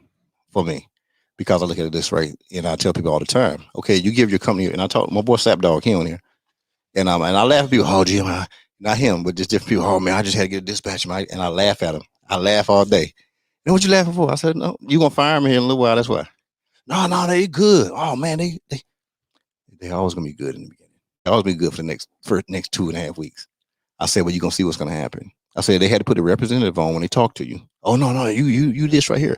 But if you're a company, if I'm Northern Cross, you know what I'm saying, and I'm G5 Transportation, right? We both have Hotshots, and we go to the same. I'm gonna use it. We go to the same damn dispatcher. Who loads are they gonna look for first? They can't pick up the phone, call but one person now. Who are they calling for first? You gonna want to call for you first. You're gonna want them to, even though you my boy. You're gonna want them to call for Northern Cross first. You my boy, but I'm gonna want them to call for G5 Transportation first. You get what I'm saying? And I'm gonna want them to talk that thigh out to the people, you know what I'm saying, to get the right money for me and what I need. You're gonna want the same thing, but it cannot happen. It's not possible for them to do that. So my thoughts, and when I train people and when I get them, I say there's no way a dispatcher for me can make me number one. It's not possible unless I'm their only person. Only driver. Yeah. That's it. Like I'm the only company they deal with. That's the only way I can be for number one. Because I don't want to be number two. I don't want to be the fourth company. I don't want to be the company. Well, this one was left, G. Well, this one was left. Well, who got 3, 2, and 1? Oh, well, they got this because they've been with me longer. Well, you know what? They're gonna be with you right now. Well, am I telling the truth? And well, yes. Shout out to me telling the truth right now. But here's the other side to that. Ask Renee how many he has fired. Go ahead. Jeez. Go ahead, ask Renee. Hey man, yeah, I went on and did. Man, you know how to fire that joke. I've fired 5 dispatchers within a year's time. Yeah, they talk a big game and they'll tell you and do and I charge 10%. Well, fuck, I ain't paying you 10%. I'll start you out at 8 and we'll see how you're worth. 8% to be number 3. Yeah, well, I'm like, why are you 10%? Well, I get $3 a mile loads, and I'm open 24/7. You can reach me on weekends. Well, it's like, dude, I know what I'm doing. I don't need you after hours, and I don't need you on weekends. I just need you to find the load, and we never have to talk again. Right. I don't need another ex-wife.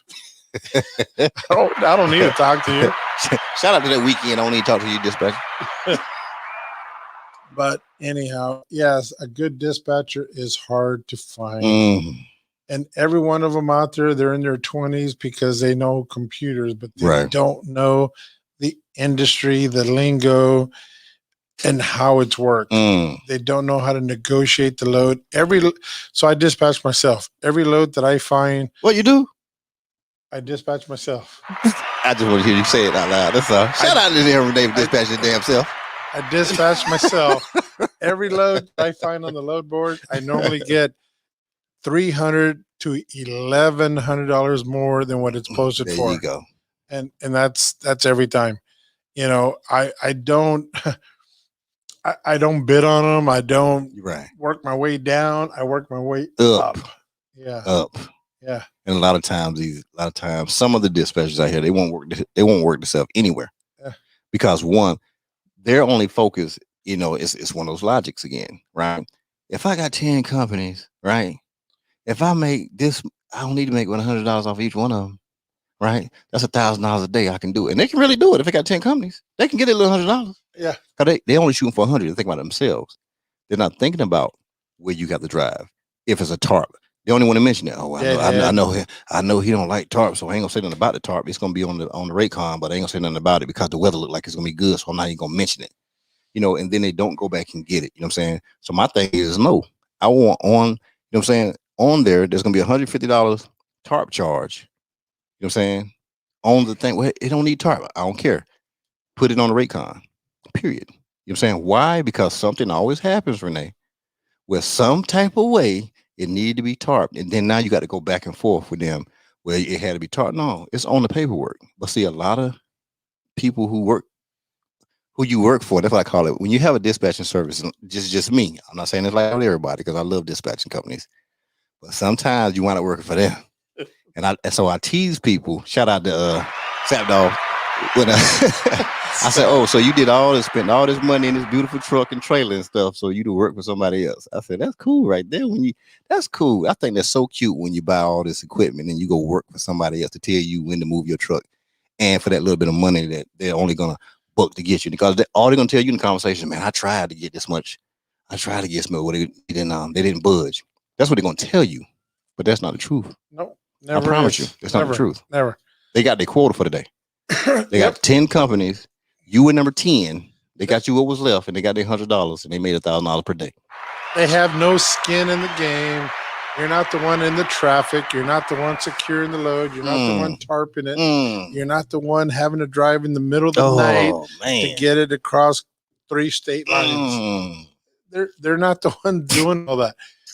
Okay, and here's something else. Was I talk to us? Keep it real now, because they need to know. I want some people out here who want to get in this game to know. Here's something else. My numbers are 1033968. So if just listen to that, 1033968. Anybody that's in the industry, right, their numbers start out with 303. Most of the guys that are doing it right now, 303, 304, 306. So a broker knows already when they ask you for your MC number, how long you've been in the game. Right. Because that number does not reflect the state that you got it from, just like your social security number. When you call from Texas, Oklahoma, Hawaii, it's the next number off the top of the list. Yeah. So you guys have 303 numbers. Right. So when you call and you're trying to get that load, they know how green you are. And if you've been in the business 30, 60, 90 days, some companies need you to be in the business for a year before you can even pull one of their loads. Yeah. My number 1033 has been circulating for 19 years. So I pull for all the big guns, JB Hunt, CR Lawrence, Landstar. I mean, you name it. I'm an approved carrier for these guys. So the longer you've been in the game, they can tell by your just right off the gate from your USDOT number or your MC number. No. And they know right then and there, whether or not you're going to be able to pull the load. Right. Some guys are turned down just because they're only 90 days old, and that's part of the game. You just gotta play the game, until your number is. So I tell guys that are getting into it, if you're already driving, some of the things that I tell guys, if you've never done this before, that's why Swift exists. Go drive for Swift. They will teach you how to secure a load. And if you screw up, you're doing it under their numbers, not yours. So drive for them for a year or two, figure it out, and then come start your own business and but when you're working for them, establish your MC number and your USDOT number so that it gets aged and it won't go into effect until you get your commercial policy insurance. Right. But at that point, you've already had thousands of other guys get their, MC number. So yours is being aged while you're working for Swift, and that's why they exist. Nobody, and here's the deal. Don't talk shit about Swift. Those guys doing all the wrong things. Here's the deal. They have over 13,000 trucks on the road. You're going to see one of those guys doing something incorrectly. Starts. If there were 200 or 300, it'd be different, but they have 13,000 trucks on the road. That's a big deal. So you're going to see a guy do something incorrectly. And so that's why Swift gets a bad rep, but anyhow, they have a really good training department. If you're willing to be a sponge, go work for them, do it for a year or two, get that knowledge under your belt, and then go start your own company. Because the last thing you want to do is have violations under your number because you didn't know. Right. Well, let me segue on this right here. And in no way does 5Cast sponsor Swift. You know what I'm saying? Swift name I say about 1,000 times. You know what I'm saying? But because there's other training places out here too. You know what I'm saying? I just want to make sure because people try to link it on me. You know what I'm saying? So for the Hotshot game, this is here's a piece of nugget right here. It's a piece of nugget. Like I said, I don't do this as a job. I do it because I know how to do it, and I just do it for people. You know what I'm saying? I make sure they know what they do. So the biggest thing that from my perspective, okay, and what I see in the people that I train, you know what I'm saying? Because I actually train people to get into this game. So it's just really like knowing what you want to do. If you want to be, I don't do nothing from G's perspective. What I do is what I do. It's about what the person wants to do. You know what I'm saying? And so my thing is I had to learn from all avenues, from the avenue of a person who wants to do this and a person who wants to do this. And then I had to develop the way I'm, you know, say I train them for what they want, because I can't train people for what I want and what I want them to do or what I do. So my thing is this right here. I find out I ask them one or two questions. Hey, you're going to be non-CDL, CDL, which one are you going to do? You know what I'm saying? Well, I don't have a CDL yet. Okay, cool. So you can go to non-CDL route. You know what I'm saying? So we just get them started. You know what I'm saying? They get a truck. I got one individual. Shout out to Don Kraft. He's a realtor, and he just got into the game. And so what I did, I made an example. I said, you know what, we're gonna make an example with you. He's like, what do you mean? I said, so from start to finish, this is what we're gonna do. So what we did was, and I had him come here every time we need to do something. I said, so the day you're ready to start, I said, you let me know. So he, you know what I'm saying, he got his stuff together. He said, okay, I'm ready to start. I said, okay, come over here. So this computer, I put it right on this table. He sat in that chair. And I said, okay, this is the day we're doing it. I think it was on a Thursday. And so the first thing he had to do, of course, we had to start his LLC. You know what I'm saying? So we did his LLC. We did the Secretary of State all right online. I showed him how the steps and how to do it, how to go to the website. I showed him how, just in case he already knew about his name, but I showed him how to search names within the state so he can see if a name was taken or whatever. So I showed him that process. And then I said, okay, you paid it $300, knocked that out. And then the next thing you know, we were done. We were done in about, and I made him time it too. So we were done in about, it was probably like 11 minutes, 11 minutes total. So then I went back to the Secretary of State website and I showed him where he can track his filings. So I said, okay, you're going to click this right here. So he clicked it and I told him to put his name in. He saw where he submitted it. I said, okay, you're going to go back here a couple days. I said, just a couple days. He said, well, it said this many days. I said, no, don't worry about that. That's from when they mail it. I said, but in a couple days, you're going to have your LLC approved. So I think he hit me back up on a Tuesday. This was like on Thursday or Friday. Yeah, it was a Friday. So he hit me up on a Tuesday. He was like, hey, I got my stuff came back. I said, great. I said, when you come by? He said, come by this evening. I said, great. He came by that evening. At that point, we went on and we went to the FMCSA website and we went to irs.gov. We got his EIN because we wanted to wait till that got done. We did that piece, got the EIN knocked out, went to Duns and Bradstreet, got the number and everything. Went to the FMCSA website. We went through step for step, told them how to do it. We went through every step, boom, finished that. That took about 18 minutes. He got his USDOT number right there at that moment. It spit it right out. It said, hey, and it says like 20 days or something like that you have your DOT number. I said, nah, I said it'd be next week. He said, no, it said like 20, 30 days. I said, it's not that. It's going to be like next week. So I said, but as soon as we get that, I said we're gonna be good. So we did his UCR, we did his UCR, we did his drug consortium, and one more thing we did. I forgot the last thing we did. Drug consortium, UCR, and something else. I forgot what it is. FTA? No, I wasn't FTA yet. Damn, it's the third thing. Drug consortium, UCR, and I'll think about it in the show. So we knocked that on out. And then on the 8th day, so from day 1 to day 8, we got his MC number. And so he came back over. He said, hey, I got one yourself. I said, great. So he come in, we sitting down there. He said, okay, all right, what's next? I said, nothing. I said, you just gotta get your truck. That's it. I said, the last thing we gotta do is insurance. He said, dude, 8 days? I said, yeah, I just want to prove a point. I want to prove a point, you know, and because once you do, like I've done this, like I'm telling you, over 50 times, you know what I'm saying, with people. And so once you kind of know, and me having conversations with the FMCSA, you know what I'm saying, you know, so I've talked to them multiple times.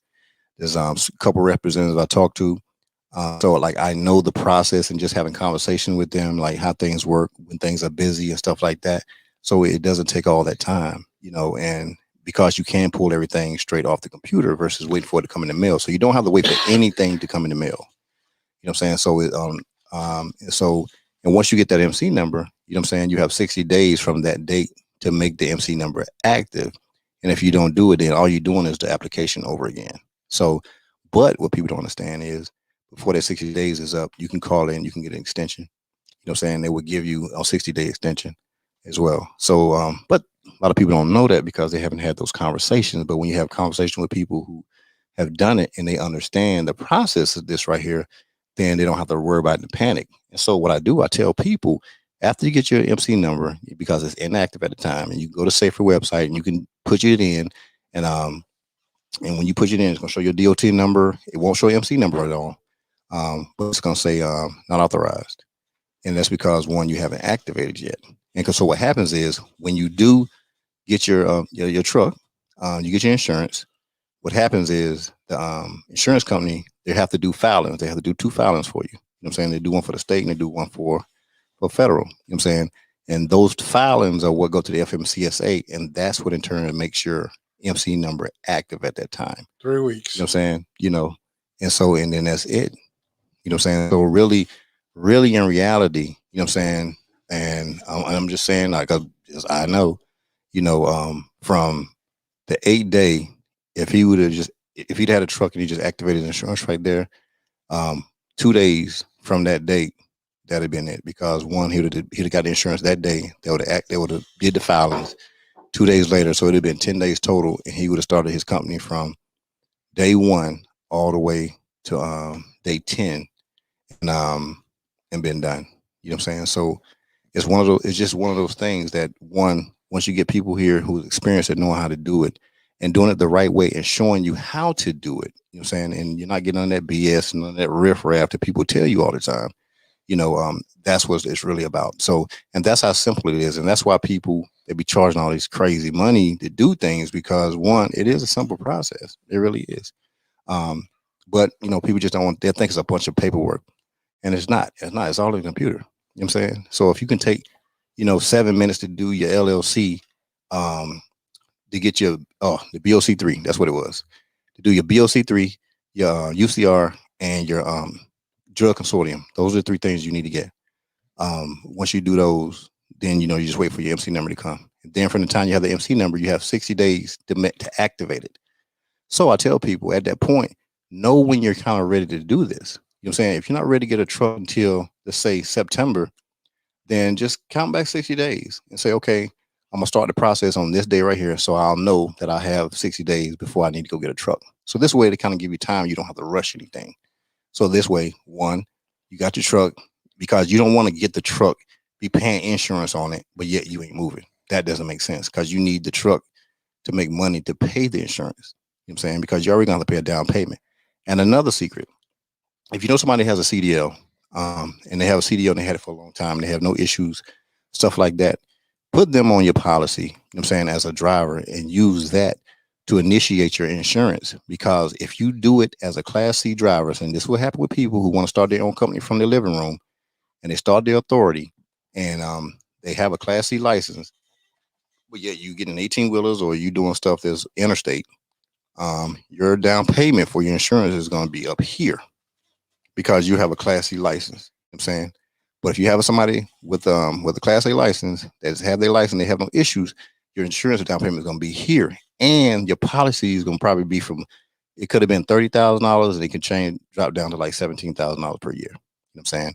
And so that in turn, that makes your down payment. Some people wind up paying $1,200 down, and some people wind up paying $4,500 down. You know what I'm saying? And then paying $1,800 a month, something like that.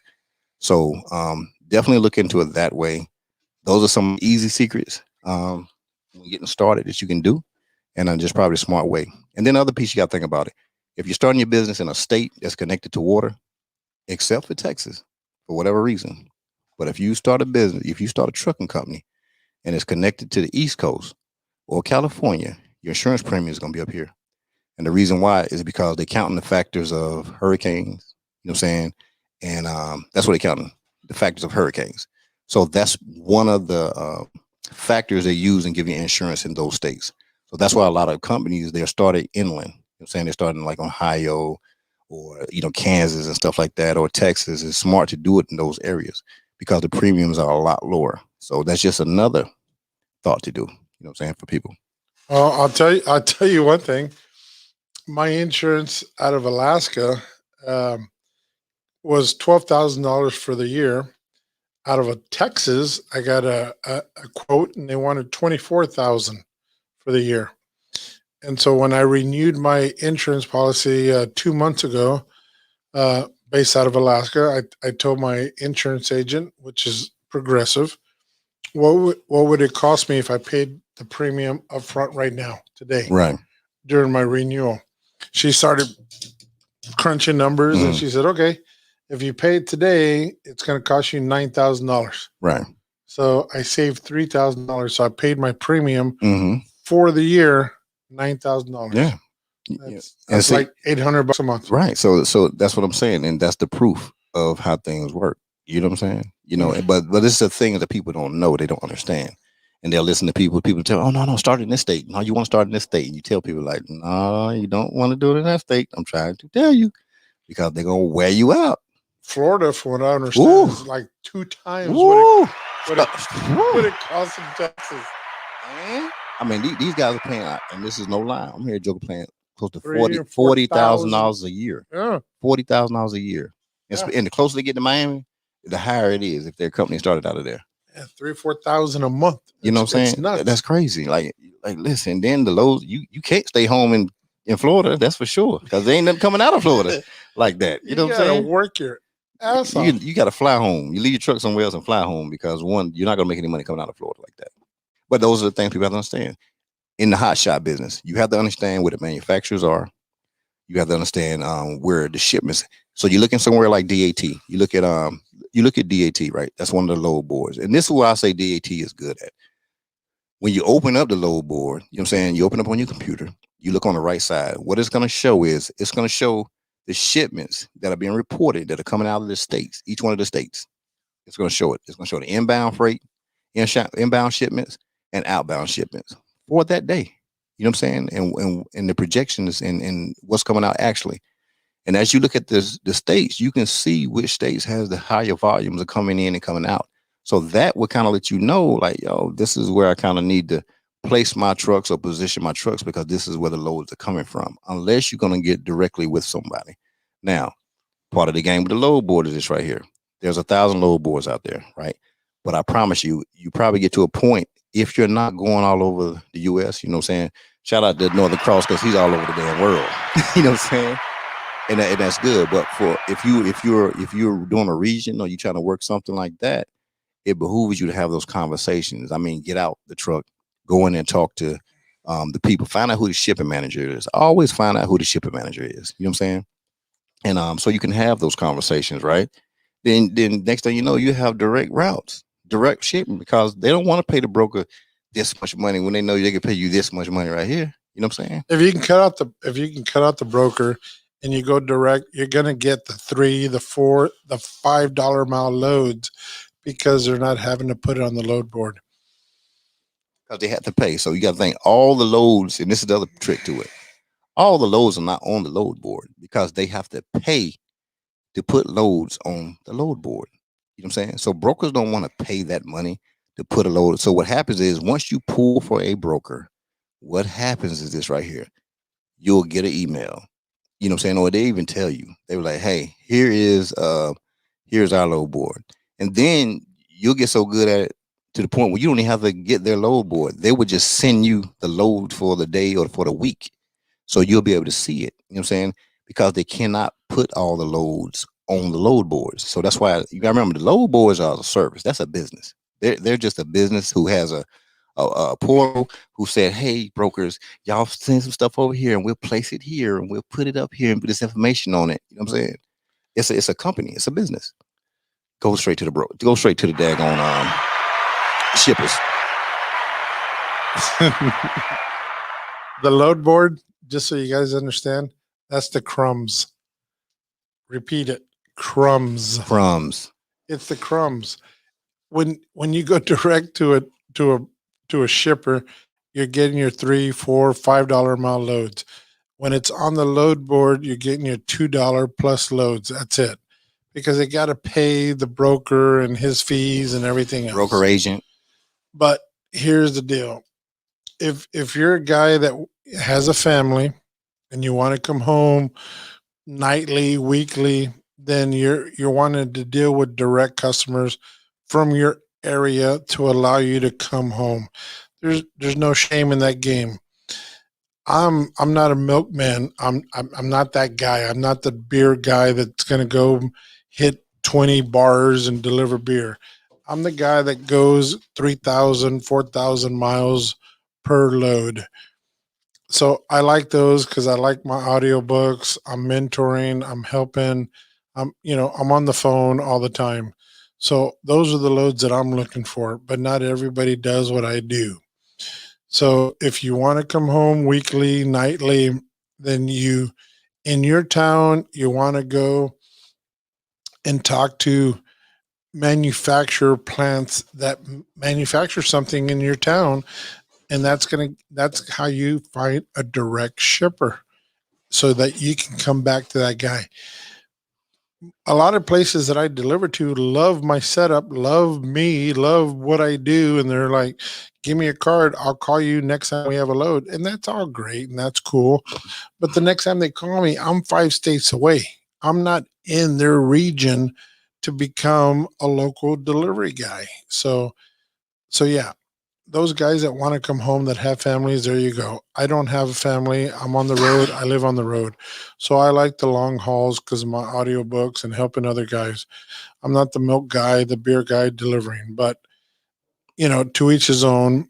And you can make good money doing those kind of local routes. And that's how you get your $4 and $5 because they're not having to go on the load board and they're not going to a broker to try to get their product across state lines. Right. So if you can deal with the direct customer, there you go. There's where the money's at. Well, it's definitely where the money is at. It's definitely, like you said, cut. If you can cut something out, cut it out. You know what I'm saying? And you cut your overhead, cut your overhead. The thing you got to know also, if you don't have no equipment and you're traveling across state lines and something breaks down, I mean, you at the mercy of those mechanics in that area because one, they probably gonna put something on you, just the way it works because you ain't from that area or whatever. You know what I'm See, saying? I'm out of Alaska, so I'm not dealing with direct freight out of Alaska. I'm down here in the States. So, and I'm kind of a MacGyver. I can fix my stuff. I'm not on the side of the road. You don't see me on the side of the road.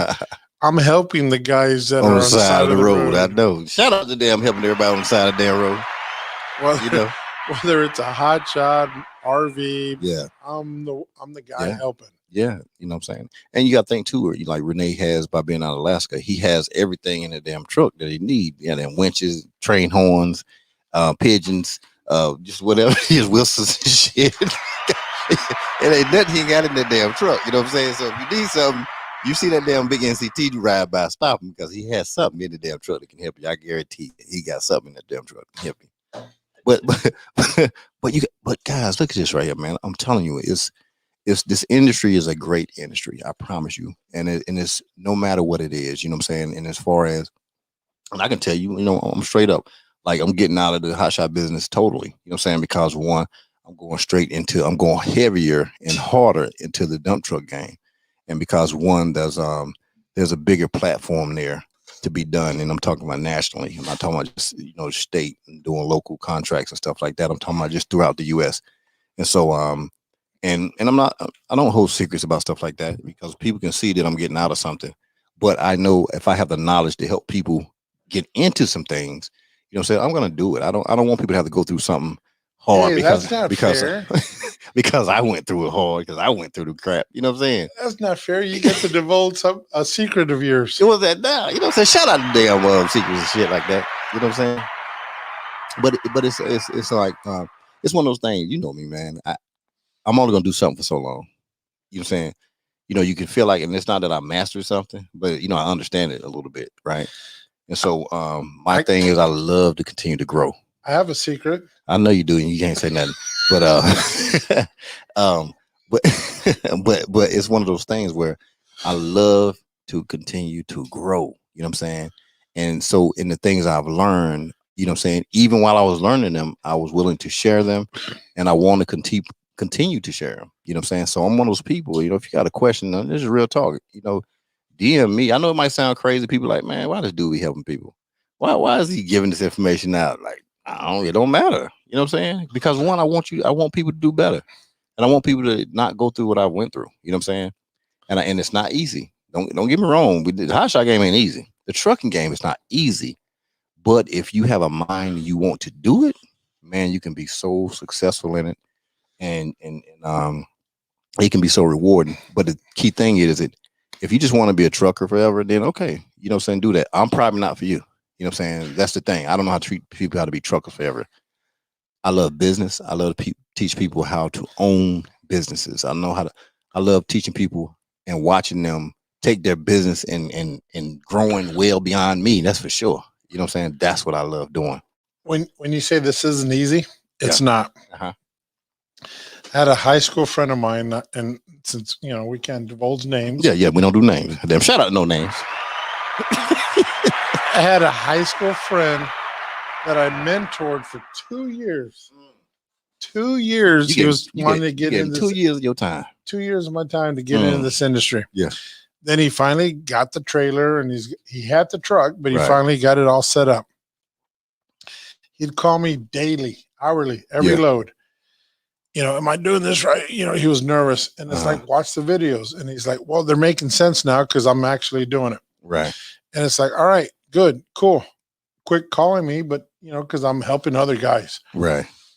And he would call me when he'd be in a panic. And I'm like, dude, just chill the fuck out. It's okay, just relax, Yeah. Even Amazon is late on their loads. Right. Shit happens. So anyhow, but I finally got him to quit calling and try to figure it out on his own. Yeah. Then I find out, I call him up here a month ago, and then I find out he had a heart attack on March 5th. What? And I'm like, and he's like 4 months into the game. Right. And I go, what happened? He goes, I was late delivering a load. Yeah. And I was having chest pains. I'm in a hotel because I can't deliver till Monday. Right. And I felt like I was having a heart attack. I had no aspirin. I had no Tums. I go to the front counter to the hotel and I asked the girl if she had any aspirin, any Tums. Right. She's like, no. And he goes, well, I don't want to frighten you, but I think I might be having a heart attack. Do you have anything? Right. She freaked out. She called paramedics. Paramedics came and he's like, I'm not paying $1,000 taxi cab. And they're like, well, too late. You're having a heart attack. We're taking you in. Right. So he ends up going into the emergency room because he's having a mild heart attack. It was stress-induced heart attack. Stress-induced one? Oh, man. And it was all because he was running late. Get out of here. For his load. And I go, now what? Well, he ended up going to the dispatcher, trying to figure out how to dispatch. He sold his truck. Right. Sold his trailer. He got out of the industry in 4 months. 4 months. Just because. But the load stressed him out. Yeah. His neighbor who had a CDL, he flew him up to where he was at to deliver the load. Right. Got the load delivered, sold his equipment, and now he wants to become a dispatcher. And I'm like, dude, you were worried about one person yourself. Now you want to become a dispatcher for 4 or 5 guys, and you don't think that's going to give you a heart attack? Oh, Lord. It's like, dude, you're fucking nuts. Anyhow, the moral of that story is keep it simple. Sometimes the loads get delivered late. I know it's new in the industry. You're new, I'm saying, but shit happens all day, every day. Yeah, every day. Amazon is late. I know that's right. There's plenty of time I ain't got my damn package. Communicate with the receiver. Let them know what's going on, and everything's okay. Right. As long as you communicate with the receiver, there's no reason to get a mild heart attack, sell your business, and get out of it after 4 months. No. When this is something you want to do for 2 years. Right. So it's not for everybody. You just, it's either in you or it's not. Or it's not. And there's nothing wrong with that. It's definitely nothing wrong with it. It's just one of those things where, you have to be able to stomach a lot. You have to, Pro Hall, he says it all the time on Pro Hall TV. You can find him, my boy Jerron. Hammer. Everybody's not built for this. You're gonna have the highs, you're gonna have a low, you're gonna have to eat stuff sometimes. I remember the load you had going out east. You remember with everything going on? Oversized. Yeah. I didn't make a dime. Right. You know what I'm saying? But most people would have, it would have crushed them if they wasn't built for this. You know what I'm saying? You got to be built for stuff like that. You know, you never know. Something might go wrong with the truck, trying to figure it out. You got a load is sitting there. You already know. I was broke down. You know what I'm saying? Right. For 42 days. 42 days he was broke down, y'all. I was broke and the down. load was sitting there for 42 days. Nobody could take the load because it was all registered under NCT. Mm-hmm. It was oversized, piloted, escorted. My dispatcher abandoned me. The dealership couldn't figure out what was wrong with my truck. And it was broken exhaust manifold bolts. But it took 42 days. 42 days. During Thanksgiving, I delivered the load on Christmas Eve. And what city did you deliver it to? It was Vermont, the border of Manitoba. When I left Pennsylvania, the border of Pennsylvania and Vermont, I traveled all the way up to Albany, New York, which was 580 miles with one rear escort. We did that in 9 hours. Right. We had an average speed of 60 miles an hour with the 16 wide supersized load. Right. And we did that because of curfew.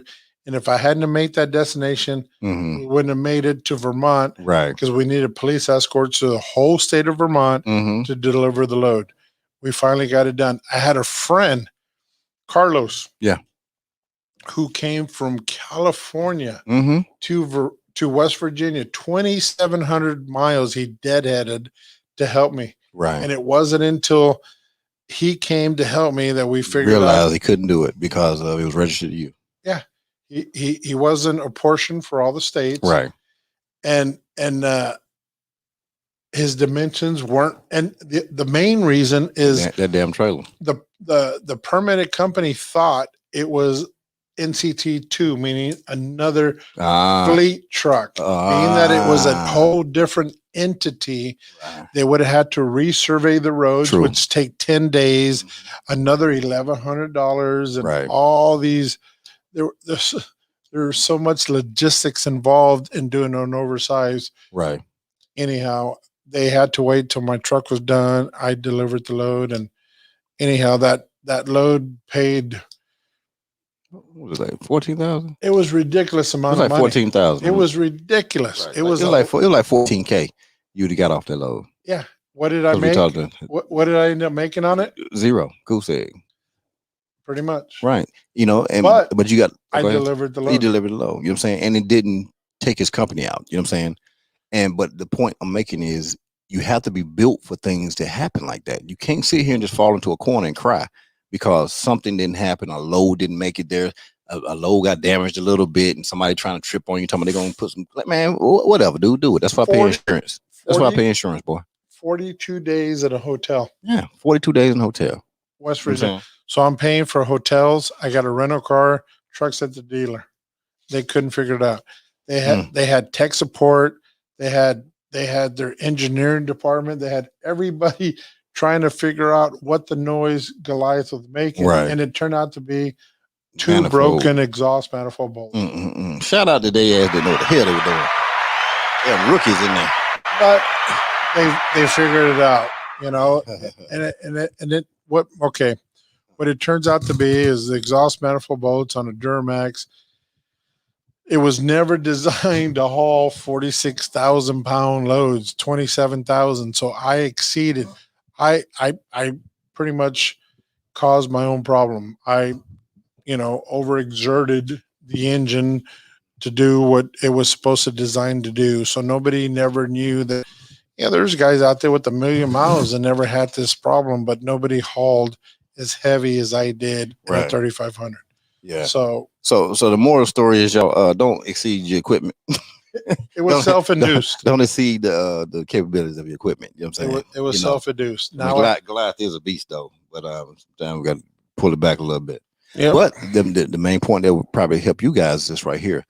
Know what you're getting into, especially when you get into this business. You know what I'm saying? or if you're in the business, don't think you know everything. I promise you, nobody knows everything. I promise you, nobody. You know what I'm saying? It's one of those things where, man, we can all teach each other. If we see somebody, I'm telling you, when I was out there and when I go out there, one of my things I do is I talk to people, whether 18-wheeler guys or hot shot guy, I don't care, man. I'm talking because one, it's something I probably can learn. It's something that they can learn. You know what I'm saying? Because you can see somebody who has a rig sitting there and they don't have no payments on the rig because it's all paid for. They might have a trailer that's not as cute as yours, and it's all paid for. And at the end of the day, y'all can have loads identical to each other at the pumps, right? And you could be getting paid $6 for your load. They can get paid $6 for their load. You know what I'm saying? But at the end of the day, people have different choices in doing things. You know what I'm saying? And it's like maybe that person has a low overhead. I don't seen some of the oldest trucks, you know what I'm saying, looking trucks, but they run good. You know what I'm saying? I've seen that. I've seen some good looking trucks on the side of the road. I probably see more good looking trucks on the side of the road than I do older trucks on the side of the road for whatever reason. I don't know what the hell that is, but I think it's more electronical. You know what I'm saying? Electronic issues. I think is what all this, all electronic stuff going on. Computer, yep. Yes, computer issues. It's not mechanical. It's all computer issue. DF. You know what I'm saying? But the structures out there making them damn 07s, 06s, and them 05s, they out there pulling. They yanking stuff. It's gone. You know what I'm saying? But it's the newer trucks that I see on the side of the road. And then maybe that's by design. I don't know. You know what I'm saying? But you gotta look at it. Manufacturers, they have to keep you coming back, right? So if they put something on a certain type of way, we want it to fail at this many miles. Why? Because we need them to come back so we can generate money for the people that we have in the shops. That becomes part of the game, right? And so we have to look at that right there. So just because you go grab the newest thing or whatever, doesn't mean it's gonna always be the best thing. And even if you buy, you can go out there and buy right now. We look at both sides in our conversation. We talk about both sides, new and old. You can go buy $67,000, $80,000 F-350, right? They beautiful trucks. Don't get me wrong, beautiful trucks. But go ahead and buy for Hotshot, right? If you're gonna do 10,000 to 12,000 miles per month on that truck, right? Let's say you're getting on average to $2 a mile, and you putting 10,000 to 12,000 miles a month. So you're making about $20,000 to $24,000 per month with your truck. Okay. Well, you got to look 2, 4, 6, 8, 10 in 5 months. You know what I'm saying? That truck has between 100,000 and 120,000 miles on it. You know what I'm saying? So it's not a new truck anymore. Stuff that's in for warranty is coming up for warranty, right? So you take it into the shop now. You at the mercy of the shop, and if they can get it in and get it out. Okay, warranty work is done a little different than regular paying work. It ain't done as fast. You know what I'm saying? So you have to count that into the equation. Because if you use your truck making an X amount of money per week, and now it's sitting up at a dealership because it's doing some warranty work or some what they call it, not warranty, but what's the other word when it comes time for something to be done? But that's part of the warranty. General maintenance. Yeah, general maintenance stuff like that. You got to look at the shops you're taking it to. You got to look at the history they have. Are they the people who accept stuff? The next thing you know, you see your stuff sitting outside in the parking lot because, of course, they want to accept it because they want to make sure they can keep generating money. But yet they're not going to fix it until probably the rest of the week. And they're not telling you this. So communication again, it goes to that, right? I've had this conversation over and over with guys that want to get in the trucking business. Trucking is a way to go, especially with these horrific roads that we have. It beats up our hotshot trucks, the bridge transitions, the railroad tracks. It's hard on our trucks. But when you have an air ride truck, air ride cab, air ride seat, it can endure that kind of abuse. Right. But here's the deal. You can buy anything under 2010 that's not that doesn't require the DEF fuel. Right. So if you have that truck is going to make you the same amount of money as a new truck, except if the pandemic hits again, you don't have that truck payment. You can buy an older truck that can make you the same money. You can pay it off. If the pandemic hits, you're still in the green. You're not having to make a truck payment. The truck's not getting repoed. So get you an older truck. The only thing is you may not deliver in California. That's it. I only like California. That's okay. Goddamn, shout out to nothing goes to California with me. Nothing. I ain't never been to California. That don't break my heart. Everything I go to California, but everything that goes to California, you're paying for the park. You're paying the fuel. Ooh. It's $3, $4, $5 a gallon. You're paying for truck parking. Ooh. You know, overnight parking. I mean, it's ridiculous. Crazy. Everywhere you go in California, they charge you for everything. That's why Elon Musk left and he do electric. So anyhow, you get your older truck, you just don't truck in California, and you're gonna make the same money as that $20,000 truck as the $150,000 truck, but yet the $20,000 is paid for, and it's going to earn you the same money. And if you end up having to put a $30,000 motor in it, now that truck is appraised for more, it's worth more. It's still going to make you the same money as the truck with the $3,000 a month truck payment all day. So, but people don't. But they listen to the experts. You know, the people. Oh, you start your truck and coat in front of your living room. Go get all brand new trucks. I've even argued with women on this one where they buy brand new trucks, and it's like, yeah, well, you got a truck payment. Pandemic hits, and then what?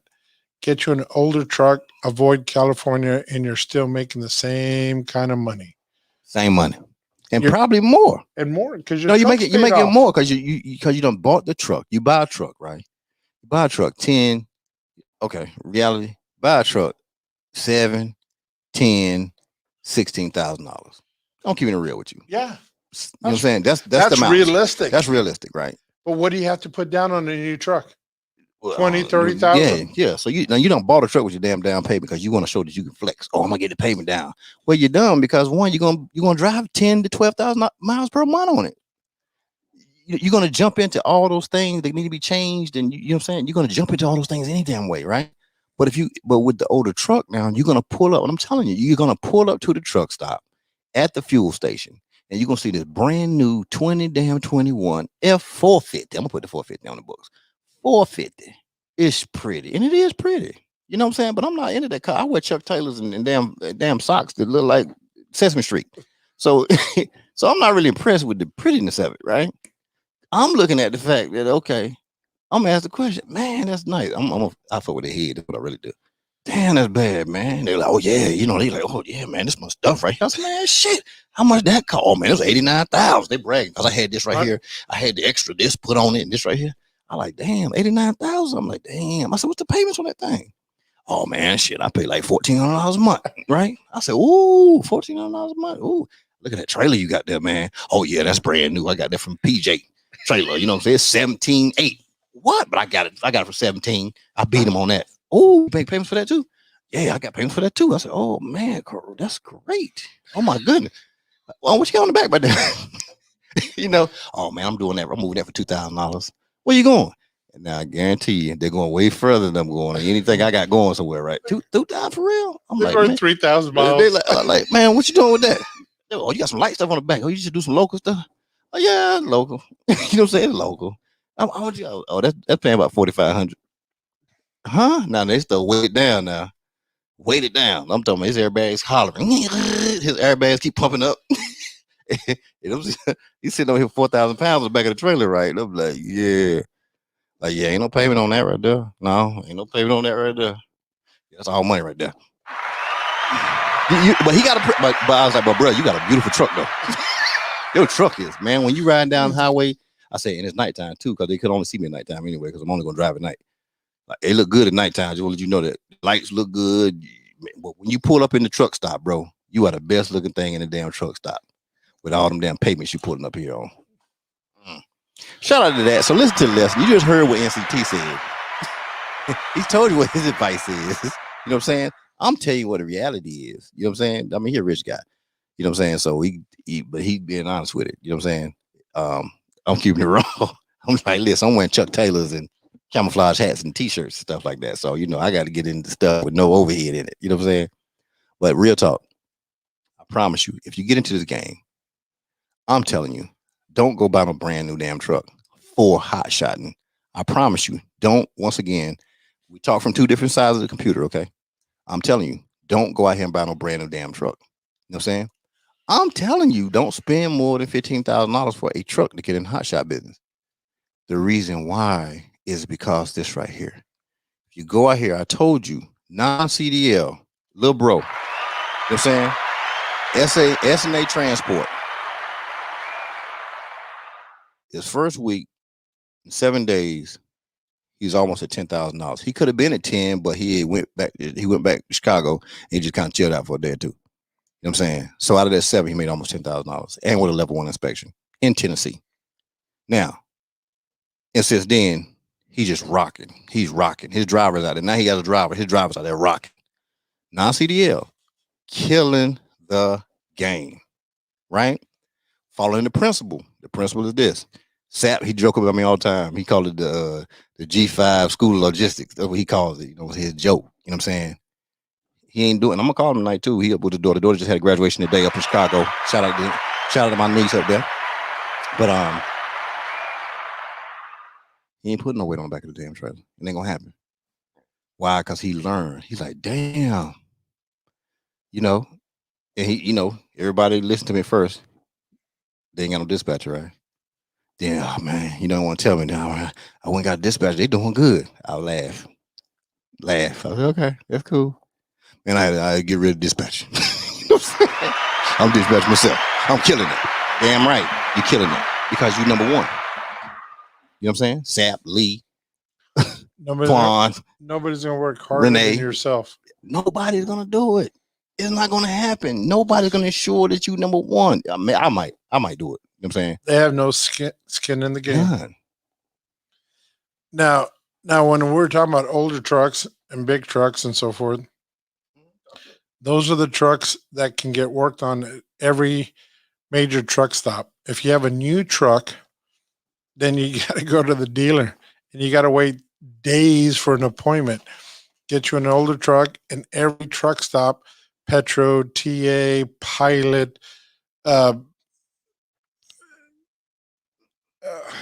every one of these truck stops. I'm trying to think of the other. Anyhow, they'll work on your truck. You got a Detroit Series 60? Oh yeah, come on in. They're noted on it. They can work it out. If you got a new truck, you got to take it to the dealer, and you're going to wait days. Get you an old truck, and it's going to make you the money and keep you going down the road. Mm-hmm. And when the pandemic hits, your truck's paid for. You're still rolling. And with that old truck you get, whether it's 18-wheeler or whether it's a dually, whatever, you buy that $10,000 truck or that $15,000 truck, well, that truck can buy you another truck in 1 month. Yeah. In 1 month, that truck can buy you another truck. And it's because you had no overhead of payments, of truck payments or trailer payments. You know what I'm saying? So now you have 2 trucks on the road now. You know what I'm saying? Where if you just had that new truck, you're only going to have 1 truck on the road. Because you're going to have to wait a little bit of time because you're making them high-ass payments. You feel what I'm saying? It's basic economics, man, if you just really look at it. And that goes with, like I said, learning what the person who created the chessboard, learning about that person versus learning how to play the damn chess game. Damn the game.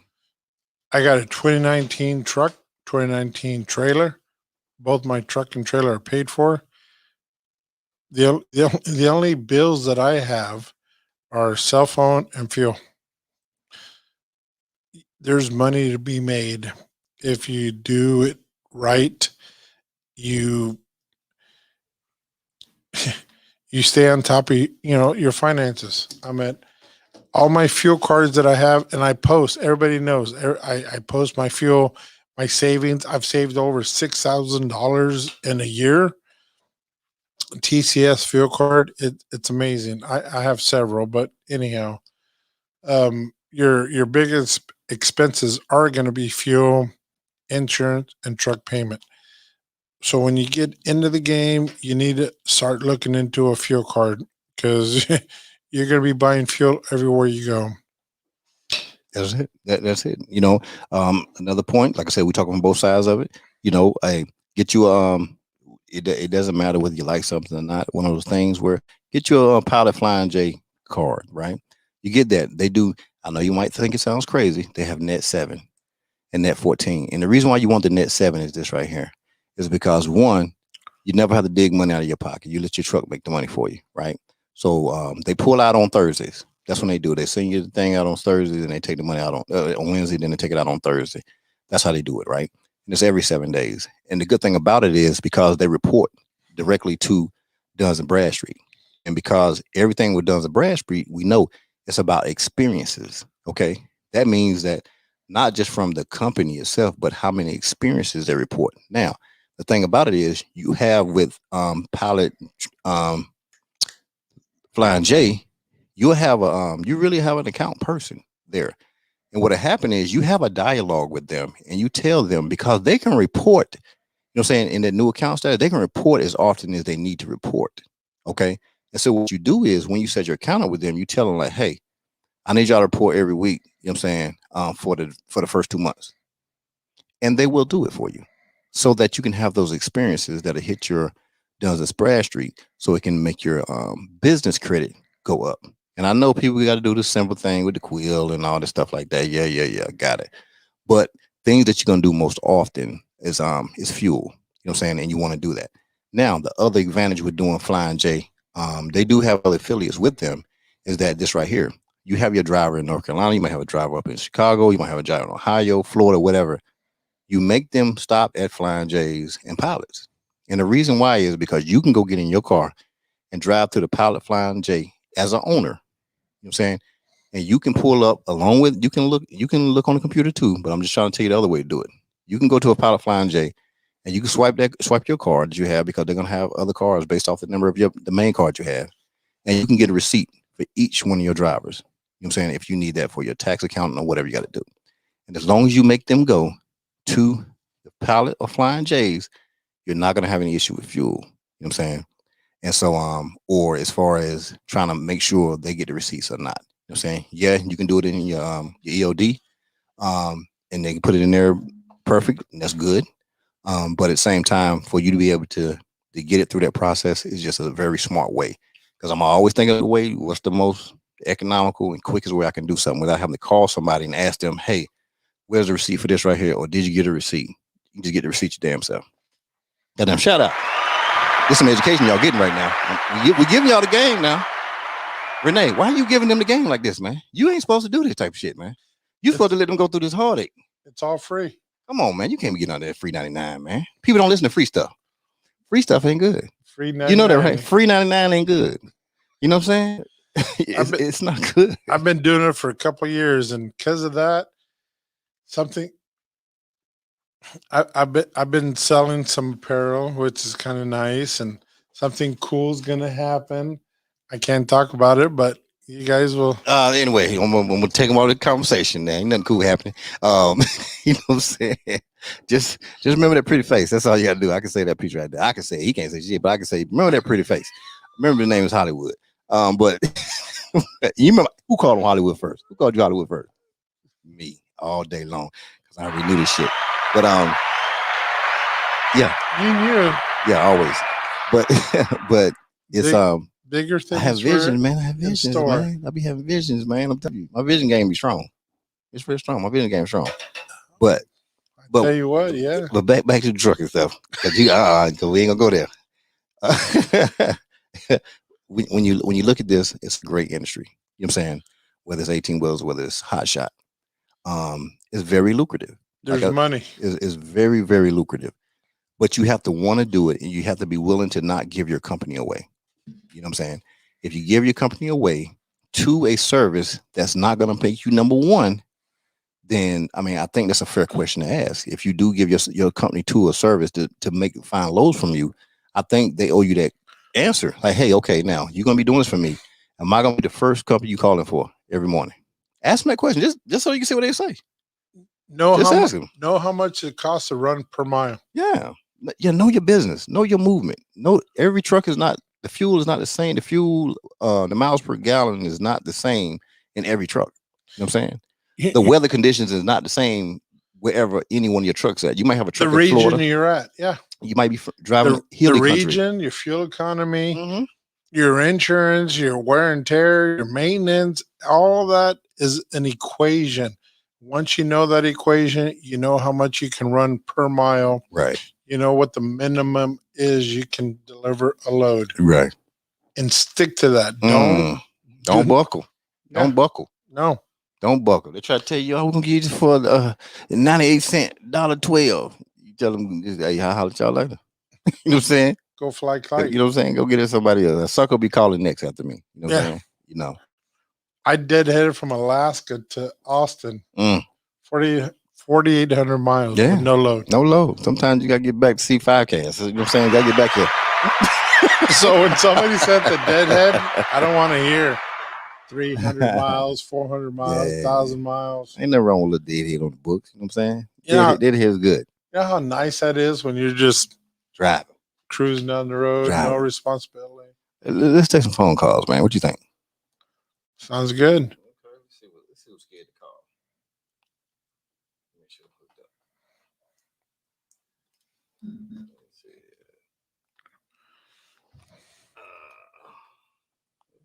What's the number? And there's the number. It is 832-779-6068. It is 832-779-6068. Who's calling in? We trying to see what's going on. You know what I'm saying? What's going on? What's going on? I listen, you know who I'm gonna call. He ain't got to call. I'm gonna call his ass if you don't call. Damn sap burglar.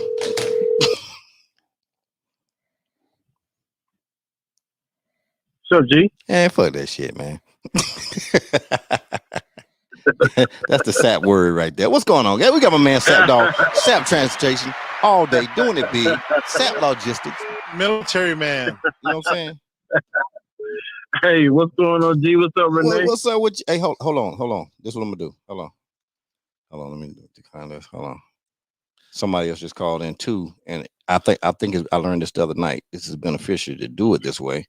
This way you don't have to wait, and then it can be more people on the show at the same time. So hold on a second, man.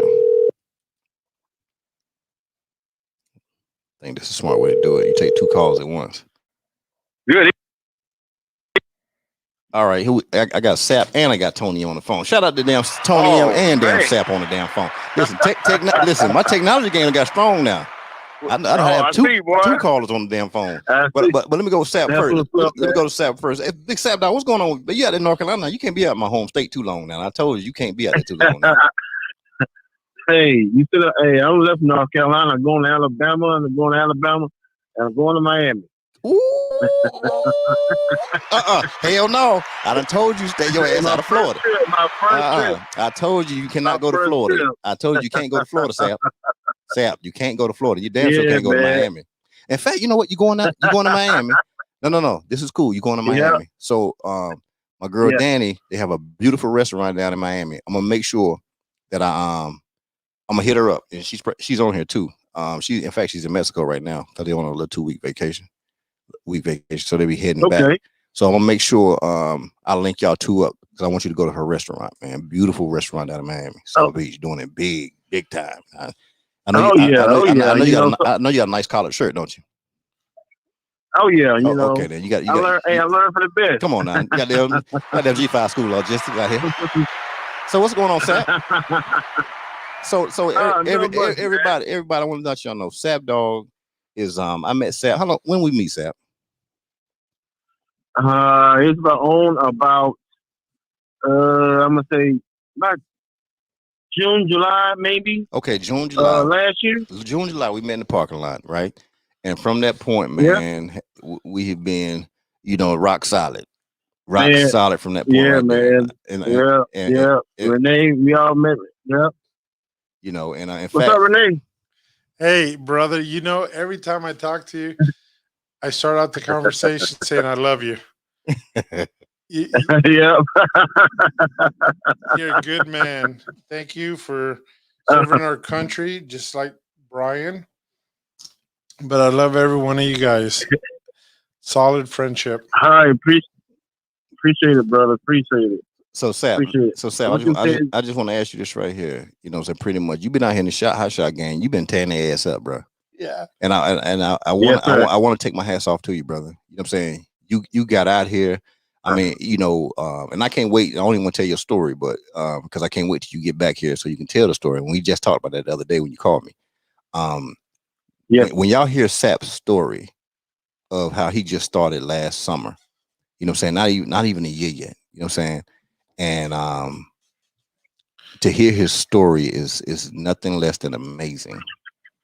You know what I'm saying? I'm talking about to the point where you how you tell people, oh no, you're gonna do this right here. Like, nah, I ain't gonna do that right there. Just something simple as, oh man, Yeah. you gonna park your truck right here, the little duck off. No, man, I'm gonna take it to the place and park it right way because the neighborhood shit. He be all in that damn duck off. Shout out to the damn duck off. Yeah, that duck off. Yep. Hey, You sure right. Can you give some advice real quick to the people that listen, because you are pretty much new getting out here in this game, but you killing it. You damn so killing it. Can you give people some advice and some things to think about? Well, what I can tell and what I've learned, and is a lot of lesson learned stuff, some, and I can say, and hell, a lot of the stuff you guys had covered, but I can say that when you come out in this industry, man, it's grown man status. It's grown man status. It's no more. I didn't know this. I didn't know that. But I can say that you want to do your homework. You want to do your research. You want to talk to individual that's in the industry. You can't be afraid. Just try to have random conversations.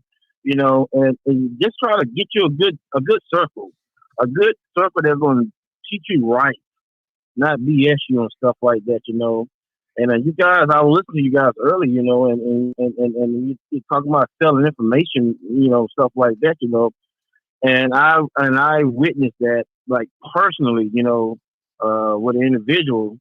I ain't gonna say no names because we can't say names, but he wanted individual guy want to get his authority, and I can say a company or a guy or individual. He got them the authority, but he charged that individual $850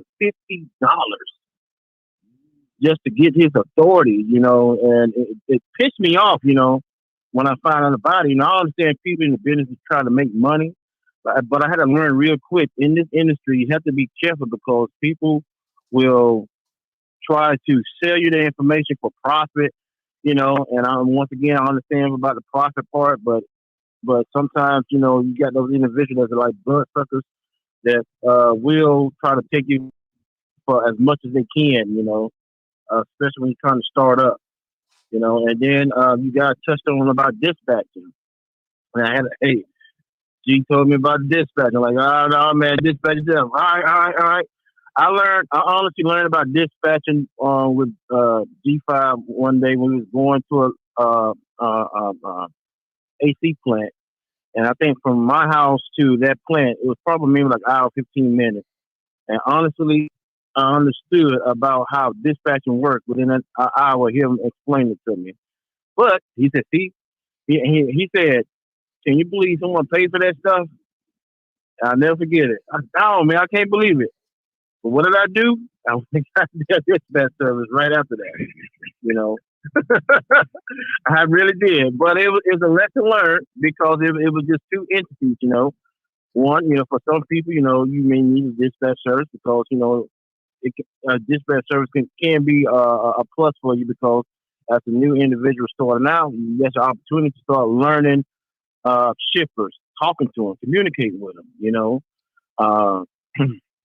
Saying, trying to see, especially in your local area, trying to make relationships, because right now, when I first started out, I was what they call a load board chaser, just chasing load board, which is, and for some people they can look at it and say, no, that's not good. But what I would tell people, it's not, it's not always bad because that's your opportunity to really learn and build a relationship with shippers and stuff, So that's like my spiel on dispatch. But ultimately, like you guys said, and what it comes down to, no one's gonna treat you number one but yourself. So get familiar. And I can tell you right now, if you want to be an effective business owner, an effective leader, you need to understand how it feels to be on this road. You need to understand how it feels sleeping in these trucks. You need to understand how it feels to I have to like keep in the truck like a whole 5 days, and you keep yourself on the weekends and stuff like that. Try to stretch out, things that work well, things that didn't work well, your do's and don'ts. So when you start reaching that level of wanting to be hiring an operator, you already know what it feels to be on the road. And also same with dispatch. In order to be an effective dispatch, you got to learn how to dispatch yourself. Things that loads that you want to get, loads you want to negotiate on. Loads that works for you. Pretty much it will make sense. And like you guys said, that it do not. No one will put you no one but your own self. So that's my take on when it comes down to dispatching. And then as for being in the industry, trucking industry, you got to say to yourself, what are the risks of being in the trucking industry? Things can happen. You got accidents to other vehicles, accidents to property or the freight that you carry. So that's that's one of the things that you got to think about, because that's why we have these expensive insurance for. When if something happened, I'm guarantee you something will happen. I don't care if you've been in the industry, 1 month or 2 years. Something can happen. That's why they call it accident, as long as you wasn't negligent in what you was doing. Things are paying out for you. So that's why I say you got to be a man about it when you come in the industry. So it's no more. I didn't know this. I didn't know that. So. Those are some of the things that I have encountered in here, and there's a lot of lessons learned that I learned in this industry, and I'm learning more and more as I continue to go on, and I'm growing, And then after a while of being in this role, you realize, all right, you're ready for the next level. And for me, I'm all about growing, growing my company, venture off to other industry, But me personally, I do like the Hotshot industry, I think about, going a different direction, but I can tell you right now, we'll always be grounded in the hotshot industry, So that's just another spiel on that. And then shout out to G5 School of Logistics and the transfer of dispatching service. The dispatch.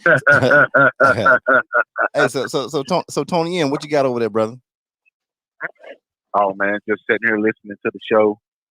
Hey, listen, was it Sap? Big Sap? Listen, I can't disagree with nothing that he just said. Everything he just said is it goes right in line with everything the two of y'all been discussing all night long, man. So this show, like the other show where Renee was on. Hey, what's up, Renee? How you doing, man? I'm good. So I'm good. How are you? I'm good. So that show, this show, and all the shows in between, and all things trucking. All you gotta just go back and listen to all these shows. And you should have a hell of a game plan afterwards. You feel me? So, especially when we're talking about how to deal with DOT officers, inspections, what to look for, ask questions. I think the reason why a lot of us are getting the predicaments we're in is because we are afraid to ask questions. I don't know why, but there you go, man. You got to ask questions. Absolutely. Even if you getting inspected, you get a level 1 inspection. If you can be in the footsteps of that, I'll give you an inspection. Then asking questions. Hey, what are you looking for right there? Especially if you don't know, asking questions. Yes, sir. But when you go in them kind of places, have a good attitude. That's the best advice you can have. Have a good attitude. Hello, how you doing today? Call smile. Oh yeah. Amen. I can remember when I had my first level 1 inspection, man. I think I called and told G and Renee about it, because I appreciate all the information that you guys have put out, man, and I thank God for you guys, because in this industry it's so cutthroat, and like you said, people sell you the information in order to be successful to pass a level 1 inspection. But you guys, you say, if you call me, I will tell you. And Renee, I don't call you on several occasions, on my loads or some issues that I had on the road, and you took the time out and you helped me out of this situation, Same with you, G, I call you about situations I'm going through, hell, I'm about to, going, freaking out and stuff like that. You had to calm me down. We have a conversation, things worked out, so It just that's why I say you got to get grounded with a good circle of individuals that really want to see individuals succeed. You know what I'm saying? So that's that's the first step I would tell people. You know, because you can get with some people that will show you some give you some bad information. They can give you a shortcut, and then you can be out of business before you even got started. Good. Thank you. You know what I'm saying? So I really appreciate that, you know, and you can't ask for nothing else better. Thank you. I always answer my phone. Yeah, you do. I think I'll call you one day. You was I woke you up out of your sleep, but you still took the time out to help me out, man. So I appreciate that. Amen, brother. Yeah, That's what it's about. That's yeah, what it's definitely, about. definitely having somebody wanting to see you succeed, helping you along the way Right. when you need it. But you got to ask for help. You got to ask for help. That's it. Right. You know, Yeah, that's where it always starts. You got to be able to ask for help. You know. Yeah. Yeah. But you got to and you got to imagine how me and Renee, we talk all the time as far as like what we see out here and the people that are selling garbage and who are pushing people to the wrong way. And you know, and our thing is we keep it professional. We're not here to step on anybody. You know what I'm saying? You know, Oh yeah. Renee Yeah. he'll jump up here every once in a while. He's gotten better, but but you know, it's just one of those things. You know, we talk about it, we laugh about it, but you know, it's sad though because it's like you know when you're hearing something that's 100% garbage and a lie, and you like, yo, they running game. And they got a big production behind them. They put the nice cars and suits on and all this stuff and smile and you sitting there looking like, man, come on, bro. You know what I'm saying? Like, come on. Yeah. But I'm not here. I'm not here to bash anybody. I'm not here to bash those people. You know, hey, they got a thing they're running. They playing chess in their world. But at the same time, you know, I know if it came down to it, you know, what they say, the iceberg is bigger under the water, right? So I think the quiet people in the world are the people who sit kind of look like, you know, I call myself like, you know, I'm not trying to say nothing about myself or Renee or whatever. I just say it's just icebergs just sitting in there. You know, we watch stuff float by. We watch those things float by, and you know, we'll have the knowledge of things, and we won't keep it to ourselves though, because we'll contact the people who really want to know, and the people who really want to know. But the thing about it is, our time is very important to us, and that's the difference. And we don't charge for our personal time because we're doing this on our personal time. You know what I'm saying? And we like to do it. Like I said, there are people who get paid to do who are doing the right things, and they should get paid to do it. You know what I'm saying? There's people like Jay Rich, people like Tiffany to certify my business. You know what I'm saying? I can't Miss B from Bloom Logistics. You know what I'm saying? My girl Laura. You know, those people, because this is what they do. You know, they do it on their professional time. You know what I'm saying? And in their time, there is a price for that. You know what I'm saying? People are supposed to pay. But you got to understand, you're getting good stuff from these individuals. You feel what I'm saying? And I have no problem with naming people who do great things, but I won't talk bad about people who are doing bad things. Jay Rich. I just won't name them as doing good things. You know what I'm saying? And so, and so people can read between the lines with me. You know what I'm saying? And if they're popular out there, they all on Instagram, you know, I'll just be like, whatever. You know what I'm saying? Check my page and see if I follow them. And I guarantee you won't see it. Get references. As I say, get references. There you go. If you don't know nobody in your circle that's been helped by any of them other people, there you go. Then you know, there you go, right there. That can tell you. And if I follow them, I guarantee you, you know what I'm saying? Is a reason why. You know, there's a reason why. And I'm not gonna say nothing bad about them. You know what I'm saying? Because my mama told me don't be talking about people because I don't do it. Because if I have something to say about them, I'll say it to their face. So if they're not around me, I'm not gonna ever meet them. So I'm not gonna be able to say it to their face. So it's just one of those things. I just, you know, I want to get the information out to the people who really want to know, people who want to do great things, people who want to build futures, legacies, and all those things for whatever they want to do. That's what I'm here for, and I'm sure that's what me and Renee we share those sentiments. We talk about it all the time when we're around each other.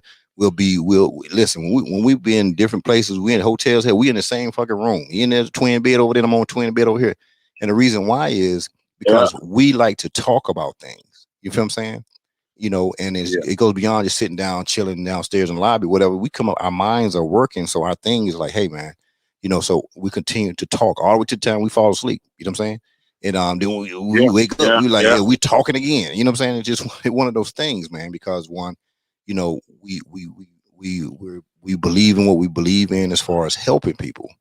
You know what I'm saying? And making sure people get the right information. Mm-hmm. Am I lying, Renee? It's your passion. No, You sir. have a passion for it. I follow everybody you follow. You have good people. It's our circle. I think we all be doing that. It's a circle. But then but it's funny though when Yeah. you look at that though, you realize what you have though, and you'll have a great You know, host You of got people, man. you got I'm that. telling You you, got that small town. You got that small town community. You know. Tony. When me and you got together last, what happened? Immediately, as soon as we linked up, you know, we know each other from the show. You know what I'm saying? But we met up with each other. It was like two brothers sitting there talking. People watching us could not think we've just met each other physically for the first time. Yeah. You know what I'm saying? They just knew we were probably related, or you know what I'm saying? Okay, who the two big jokers over here? You know what I'm saying? You know, they gotta be brothers or cousins or something. You feel what I'm saying? That's not easy. Like mines. That's not easy to find. Like mines. Yeah. That damn circle. That's right, Caitlin. Yeah, man. Shout out to Caitlin. Goddamn Caitlin Mack on the she's on the show right now in there. Caitlin a beast. Caitlin out there in damn Fort Lee running things out in Fort Lee. Woo, transportation warehouses. She got it locked down. But last thing I want to say, G, but you know, the information that I get, you know, the knowledge I had get from you guys, I just play it forward, man. You know, I got me a little entourage. Now I don't want to say a little entourage, but some people that be calling, hit me up. I just play it forward. You know, the right information I receive, I just tell them the same thing. You know, about doing the right thing, don't cut no corners. You know, and make sure you got everything you need to go run on this to be legal to operate on this highway. You know, so that's one of the things that I definitely make sure I play it forward. You know. And do it right or don't be out there. Do it right or don't be out there, man. That's just the way it is. You know, yeah, you're right. And Renee, you know, Renee making sure I like, and I tell Renee, I post something, and if it's not right, he'll inbox me. You know, and I told him if it's got anything to do with safety, I have no problem with receiving that information because one, I don't want to hurt nobody or myself. You know, so I was in the military and I was we call it 88 mic truck driver in the military. But I'm gonna tell you one thing: it's two different worlds. I get out here and really doing some trucking and tying down is totally different. You know, and you got different rules and regulations you got to follow and stuff. You know, well, I couldn't say that part, but different ways of tying down securement that falls upon the rules and regulations. You know, that is required from us drivers and stuff. You know, so that's definitely the last thing to say. All right, that's why I respect you because I'm passionate about what I do, and because of DOT, I just want you to do everything safely. So if I say something, it's in the good, not trying to critique what you're doing, but I also say it privately so not everybody can see it. But anyhow, it's you know, I've been doing this way too long, so I can look at a picture and I can critique that picture and find things wrong with it. And so when my friends post something, I will let them know privately, you know, hey, you need to do this, do that, take care of this, you know, just so DOT don't, pull you over and red flag you or anything like that. But, there's some other guys that don't see it that way. But anyhow, I I'm looking out for the best interest of you. Yeah. I've been doing it too long to, and I know there's guys out there that are critiquing my loads and they can critique all day long. They're not going to find something wrong. I've been doing it way too long. But anyhow, I enjoy helping other guys out so they don't make any mistakes. Bottom line, that's it. It's just trying to help you not make a mistake. Yeah. That's it. Man, that's all about safety. That's it. Safety first. You know how to go. That reminds me of. Ain't nobody out. I was going down the. There ain't nobody out there wants to do a load that pays really good and then endanger a family and then have to live with that. Or themselves. Absolutely not. Exactly. So, Exactly. if I can help you prevent that, then, then game accomplished. That's all I got to say. Yeah. So, anyhow, 4 points I of was going down. securement. I was going down the road the other day, and a guy passed me with some structural steel, and I think he lost his edge protector somewhere along the way. But 4 of his straps had pretty much just sat there and flapped back and forth. You know how they just get loose and they just flap in the wind. Yep. I counted 4 of his straps had nearly cut all the way through. So I catch him on the radio. We had his radio on, and I let him know. I was like, "Hey man, you might want to, and don't do it abruptly. Your straps is nearly gone. You got 4 straps almost cut through." He come back on the radio. "Oh, you talking to me?" I was like, "If that's you in this here truck, yeah, I'm talking to you, man." He said, "All right, well, I'm about at my drop off, so I'll wait till I get there and check it out." I was like, "All right, if you say so, but I'm just letting you know." I followed him a few more miles down the road, and I guess it was on his mind. He pulled over. Yeah. Now nobody said nothing to this guy for I don't know how long. You know what I mean? But Yeah. Well, kudos That's to where you it goes back to. kudos for you for having the Seaweed radio. Yeah, a always, lot of people. always. Well, he got 18. He does flatbed and dump trucks. Tony Yeah. M does. Tony M, Well, big dog. Okay, well, Yeah, kudos to yeah. you. Damn, Tony M, the man now. Tony got all the lanes damn covered. Oh yeah. Oh Shit. yeah. It ain't a lane Tony M ain't got Rain- covered out no, here in rain- the streets now. Rain, please, snow, or shine. You know what I'm saying? Tony gonna make some money one way or another. That damn One way or the other. flatbed ain't moving. He in a damn dump truck. Tony making money every day. Well, thanks for Yeah. letting me know. I didn't. Oh yeah, no, I didn't know that part, but Yeah. 90%, and I hate to say it, but 90% of hotshotters don't have a CB radio to communicate with other truckers. So that I thought you were a hotshotter, but then that's why I was saying, for you for reaching Hey, out to the we're- guy. There's a radio and everything I own. You my pickup truck. Good for you. Kudos to you. Yes, Oh, sir. yeah. Fantastic. Cool. Well, Yeah, Thank you. you have to, and then a lot of the new guys are so into their cell phones, they're not even paying attention to what's going on the road. They don't even have their CB radio turned on, but kudos to you for letting them know. And, I got a train horn and I'll honk it and let them know, pull over, and I'll talk to them and help them out. But yeah, no, good for you for letting them know the strap is loose. Yeah. And man, one more thing. Last thing I'll say is if anybody know anybody running 10 east in and out of Louisiana, tell them please be careful out there. That construction zone, man, there's all kinds of accidents happening out there. Terrible accidents. I'm talking about fatality type stuff. Yeah, no, it sucks. This time of the year with construction going on, it's horrible. It is. I mean, the roads. Hey, hold up. Hey, the we about to talk junk to Jay right now. Oh shit! Oh, she gonna go live. She going live on her Jay while we live right now. How you go? Get her, Renee. you saw that? Renee, she gonna go live while we damn live. How the hell you gonna go live while we live, Jay? I love This is my little sister. I love that This is what your lady. little sister do to you. You know what I'm She saying? is awesome. Ooh, but listen. Rich game. Let me tell you what Rich little sister. game. Let me tell you what little sister did, T. She got down that damn truck, baby. You know what I'm saying? She hit me yesterday. She was like, listen, I'm about to jump on this damn truck. She had the back open. Something happening. Let me tell you how she handled the situation now. This is what I'm talking about, handle situation. Hey, I hope they can hear me. They can hear me, Jay? You can hear me, Jay? Okay, cool. Check this out. Let me tell you what little sis did. Little sis called me. She was like, yeah, I'm about to do this right here. What you doing? Because we usually go eat some Chinese food or whatever, right? Like, I can't eat no Chinese. She said, okay, then cool. I'm going to here. I'm about to hit this load on her. So she at the place.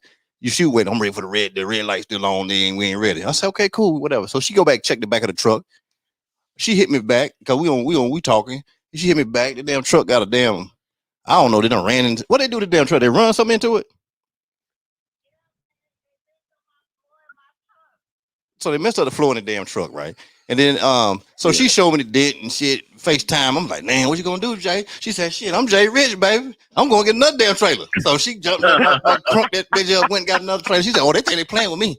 Oh, I'm getting this. They say they playing with me. She jumped out. She told them, threatened them. She threatened. Jay Rich threatened people, y'all. She threatened them and said, y'all better not give my damn load away. I'm coming back with a damn trailer. You better give my damn load, right? So she right back. threatened the people. And she said, I'm going to get some sleep first, though. So I don't give a damn. I'm going to take a nap first. I'm going to go get the trailer and I'm going to bring my ass back. And that damn load better be there. And guess what? She went and took a nap, went to sleep, got the damn trailer, went And the back, load was there. and the load was there waiting on her. You know what I'm saying? She bullied it. Goddamn, shout out. You know how to give a damn shout out. Shout out to little sis be bullying that shit. So that let y'all know. And the only person I've been talking about on the show, only person I've been talking about in here is, you know what I'm saying? You know what I'm saying? I say about this game is Jay Rich. You know what I'm saying? Little sis be handling her damn, she handles her damn business. You know what I'm saying? And if somebody want to know something about this trucking game, I go ahead and give it to her. Now, if you want to watch some good video, watch her when she was doing the Hotshot shit, when she get her training. So I trained her in Hotshot. And we was out there with them damn straps. We was out there, huh? What? I watched. Oh, you watched it, boy? We was out there them straps. I said, don't get me on camera. So she throwing them straps, they wasn't going over. Boy, we were laughing our ass off with Jay. We laughed our ass off. Oh, we laughed our ass off. But she got it though. Hey, but she got it. Hey, G, you got me like that too. She got it though. You got me like that too. I did. Look, I was coming back from Florida. You know, I was out in Florida for about a week. You know what I'm saying? And now Sap going to Miami now, Jay. So I told him he wasn't allowed to go to Florida. So I'm coming back from Florida. I'm running out of time on my clock, right? So I said, you know what? Sap lives in San Antonio. I had to take the load kind of by Sap. So I called Sap. I said, hey, I'm about to run out of time, so I need you to meet me at the halfway point between San Antonio and Houston. He had never pulled a load before ever. He just got his authority. He ain't even got the damn numbers for his truck yet. So I said, meet me at this truck stop.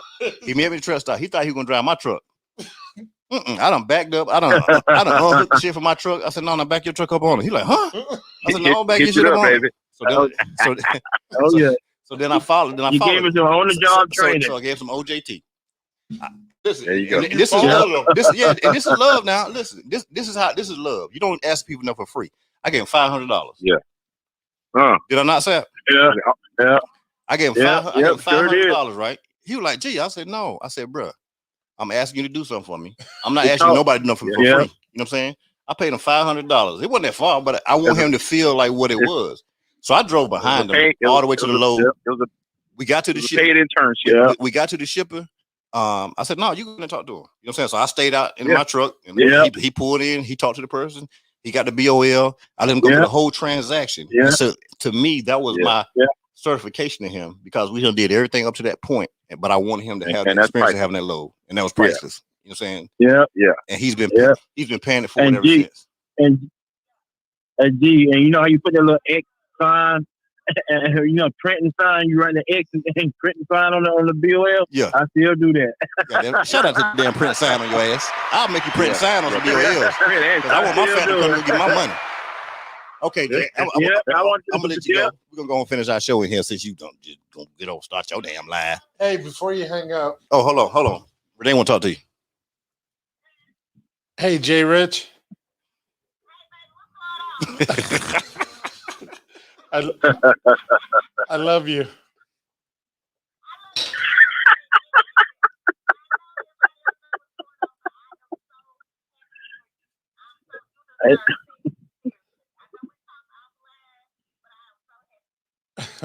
I love what you do.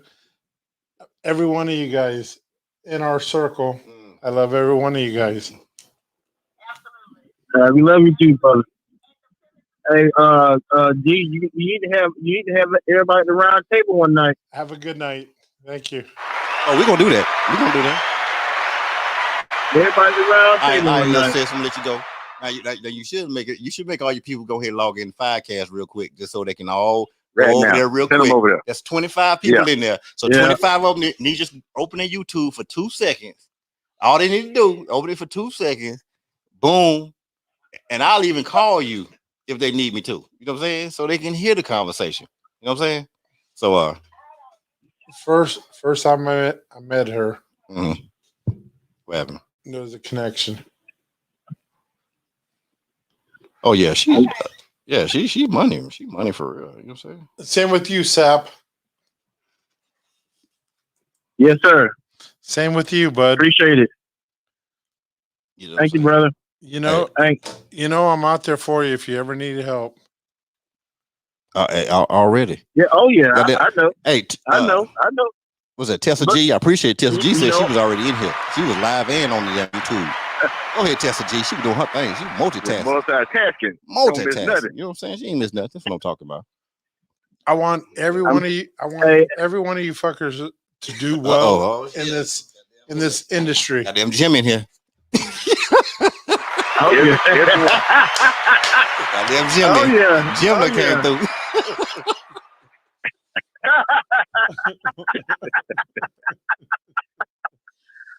Hey, you know, Hey, hit that hey. corner. They hit that corner. That's my bro. That's my bro all day. You know what I'm saying? Yeah. That's my bro all day. Yeah. Now go ahead and say that man. thing. Go and say what you say. Huh? Go ahead and say what you said. I want every one of you guys to do good in this industry. And if I can help you, I'm a phone call away every time.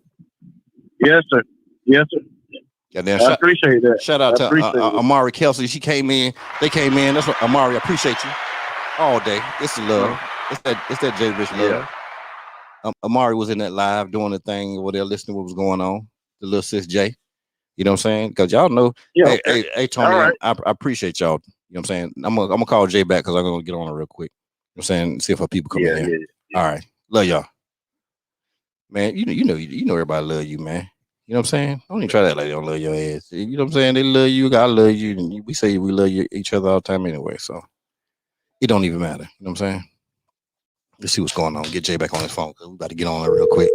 Yeah.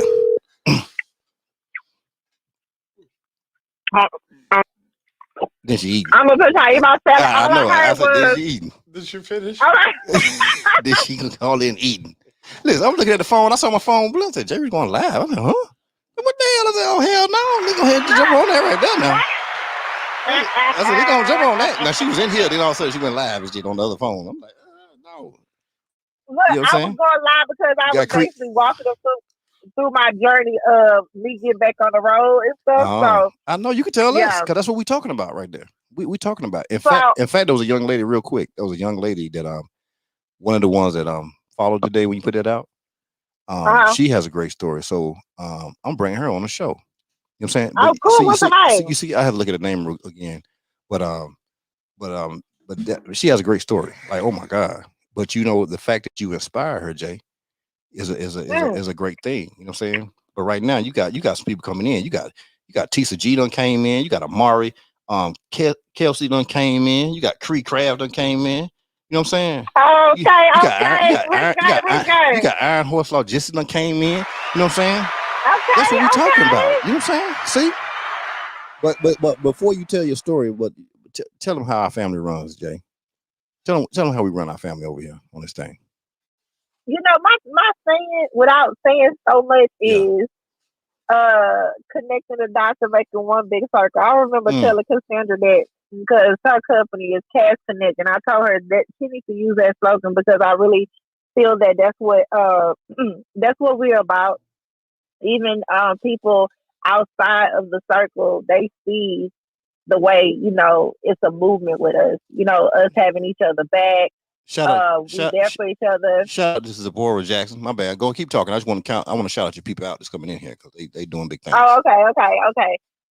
Just you know, just being there for each other, having each other back, and just the main thing is just support because you know we will have people that we've been knowing for a long time that just don't support us, and then you know for us to just walk into each other's lives in less than 5 years. And then you'll think that we've been knowing each other for years. And I like the fact that when it's a family and when it comes down to your circle, you don't know who the boss, you don't know who's running things, you don't know who's the top dog because we all treat each other equal. So I really look at it like if I'm winning, you winning. If the next person wins, you know, whoever's in the circle, we all gonna be winning. It's like nobody's not gonna be able to say that they were starving at the table. You're not gonna sit there and just see everybody else is eating or everybody's getting that, you know, connected or network, you know, getting network or whatever the case may be, and you just at there just looking at it. I don't rock with that. I've seen that before with people. They'll have all these connections and network, and the main person is just there on the side of them is just starving. They looking like, man, no, I don't rock like that, you know. So I love the fact that, you know, we actually move as one. It's not like we have our own, of course, individuality, you know, our own things going on. We all do things different, but at the same time, we move as one. Right. And that's it's a great way to move as one because, like you said, no, it isn't about nobody leading because that's the thing with our family. Nobody leads it. You know what I'm saying? We No, all have our strong points. We all bring our stuff together, and everybody right, has their own mind and everybody's their own entity. You know what I'm saying? But the fact that we can coexist and be great, like everybody's a 10 within this family. Everybody's a right, 10. You know what I'm saying? And that's what I love. And everybody's great at what they do. And so as long as we keep doing exactly, what we do and we do it great, you know what I'm saying? And the people that we bring in who are really willing to be a 10, and that becomes the issue right there, Renee. And we talk about it all the time as far as people don't want to come in and become the 10 of their craft or what they're doing. You feel what I'm saying? hmm, And so that's what we yeah, have. We have an issue with. So my thing is we're guaranteed, and it's not about money with us. It's about really doing great work, doing great things, and just money happens to follow behind it because it's many ways we can see by just offering your assistance and help. You know what I'm saying?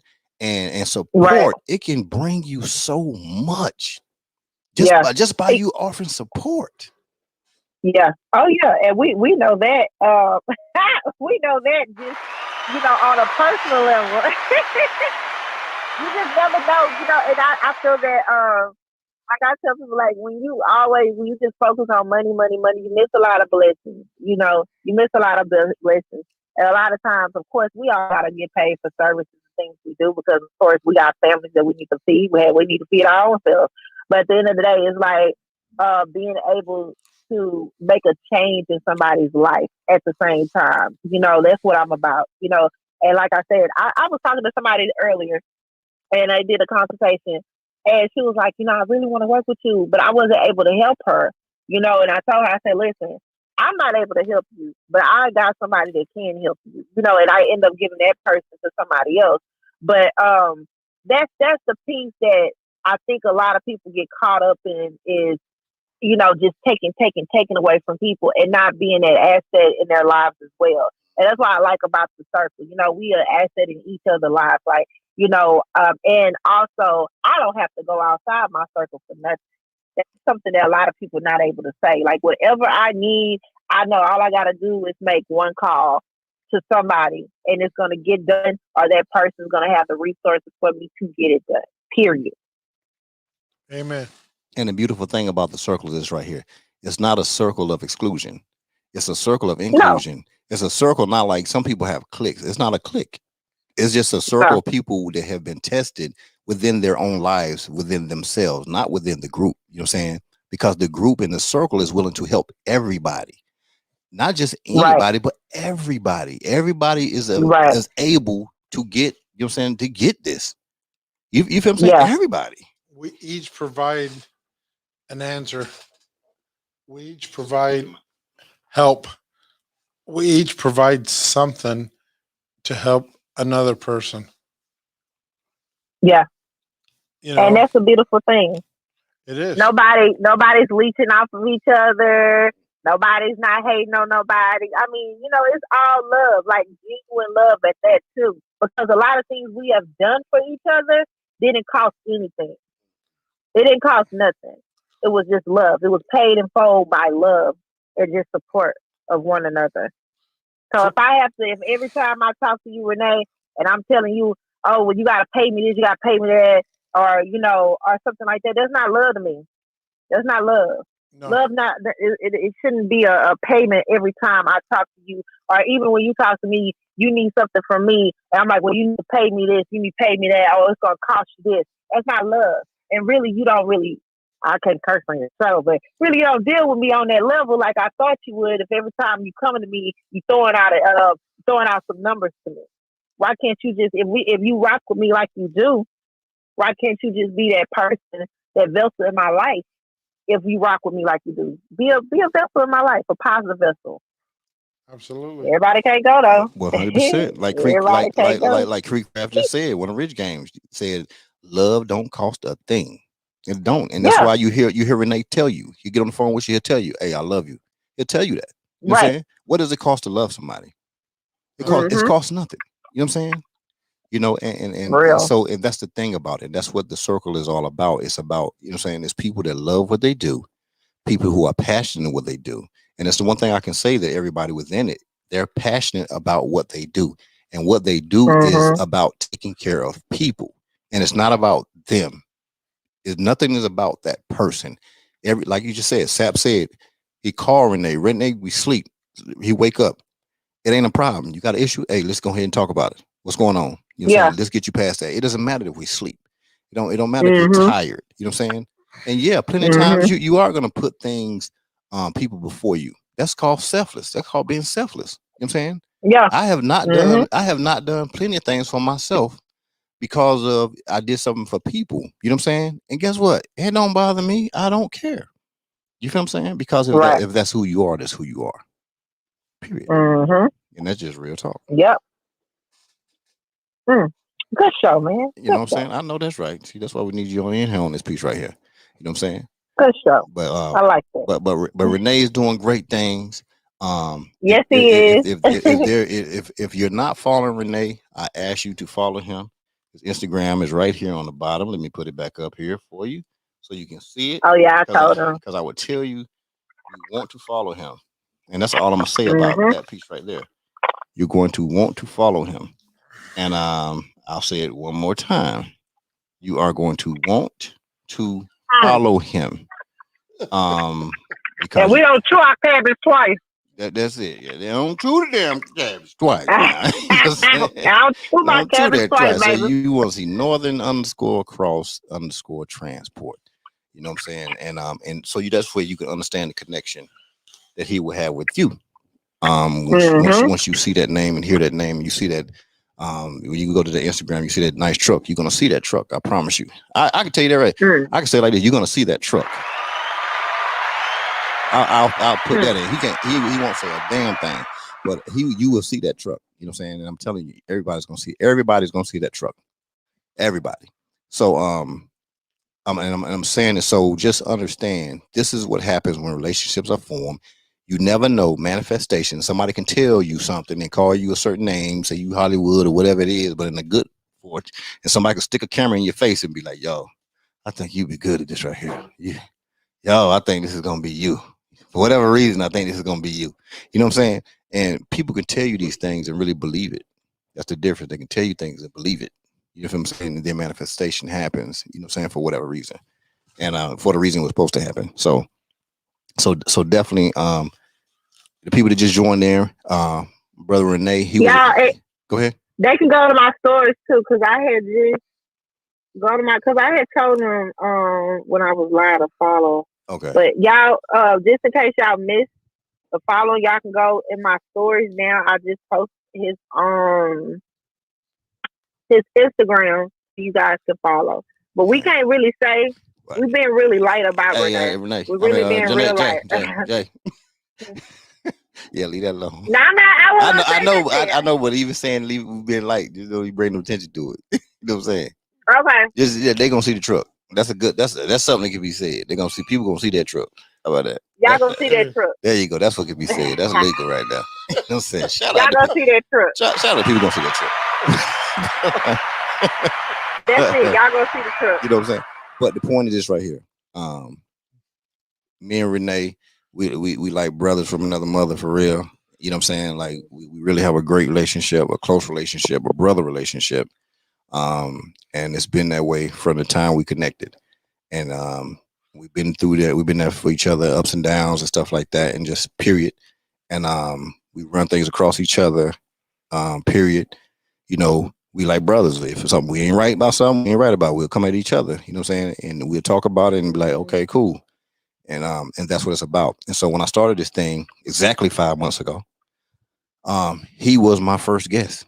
You know what I'm saying? And he was up in the Northeast when I was going to start it. And he asked me when I was going to start it. And I said, well, when you get back down this way, that's when I'm going to start. He's like, no, man, you got to. I said, no. I said, I'm going to wait till you get here. I said, when you get here, because you're going to be my first guest. I said, and that's how I'm going to start it. And so it's very symbolic to be exactly 5 months in right now, exactly 5 months in. And for him to be on the show today and doing his 2.0 show, and for us to talk about the things and give the game about just Hotshot and trucking in general, just some insights and stuff to kind of help people, some nuggets. and just for us to continue to move further in the chapters and what we're doing, because we've continued to stair step. We haven't been what you call that word? You don't go nowhere, you stay in the same spot. What's that word? Shit. Oh, What's the word, Renee? not stagnant. Stagnant. That's it. Stagnant. That was it. Oh, it is. Yeah. Okay. So we don't believe in being stagnant. So we gonna make a move. We gonna make a move to something. You know what I'm saying? It's about you get into something, you so-called master it or whatever, you get it kind of figured out, you do well in it, you pass the game on to people while you're learning, and after you've learned. After you've left that thing, you continue to pass the knowledge on so other people can climb and do what they need to do. You understand? So they can come to where you're at and to go above you. My goal is to ensure that everybody moves above me. That is my goal. So by doing so, what I do is I try to go up as high as I can go. You feel what I'm saying? This way, Right. I'm challenging everybody behind me to go higher than me. You feel what I'm saying? And if I can motivate them enough to go higher than me, you know what I'm saying? Then we're good. Because my whole goal is for them. What you got going on, Jay? You got a bag or something? Oh, my bad. I was bottling my trash. My bad. I'm waiting for my Uber. Yeah. So I was so they can, so everybody can be better than me. That's my goal. I want everybody to be better than me. I want everybody to do more than me. I want everybody to pull somebody else, you know what I'm saying, with them and push somebody. You're saying push me, you know what I'm saying? But while you pushing me, I'm pulling you to push you above me. You know what I'm saying? Because one, it's only gonna make it better for everybody after me, because there's no way I can get to the top. I don't know what the top is. You know what I'm saying? And so my thing is, I know wherever I get, that's not the top. And I got to keep getting people over me. That's the goal. That's my goal. Period. I love it. Well, I love it. if that's your That's goal, deep, man. if that's your goal, let me tell you mine. Okay, Renee. Jay Rich, you know I love you. I do. From the first day I met you, when you came to the studio and bought us wings. Shout out them damn wings. I don't forget. Right. You're awesome. I love everything about you and what you do and how you help everybody, and you're beautiful, beautiful inside and out. And if there's anything I can do, I will always back you 100%. And anybody in my circle. Absolutely.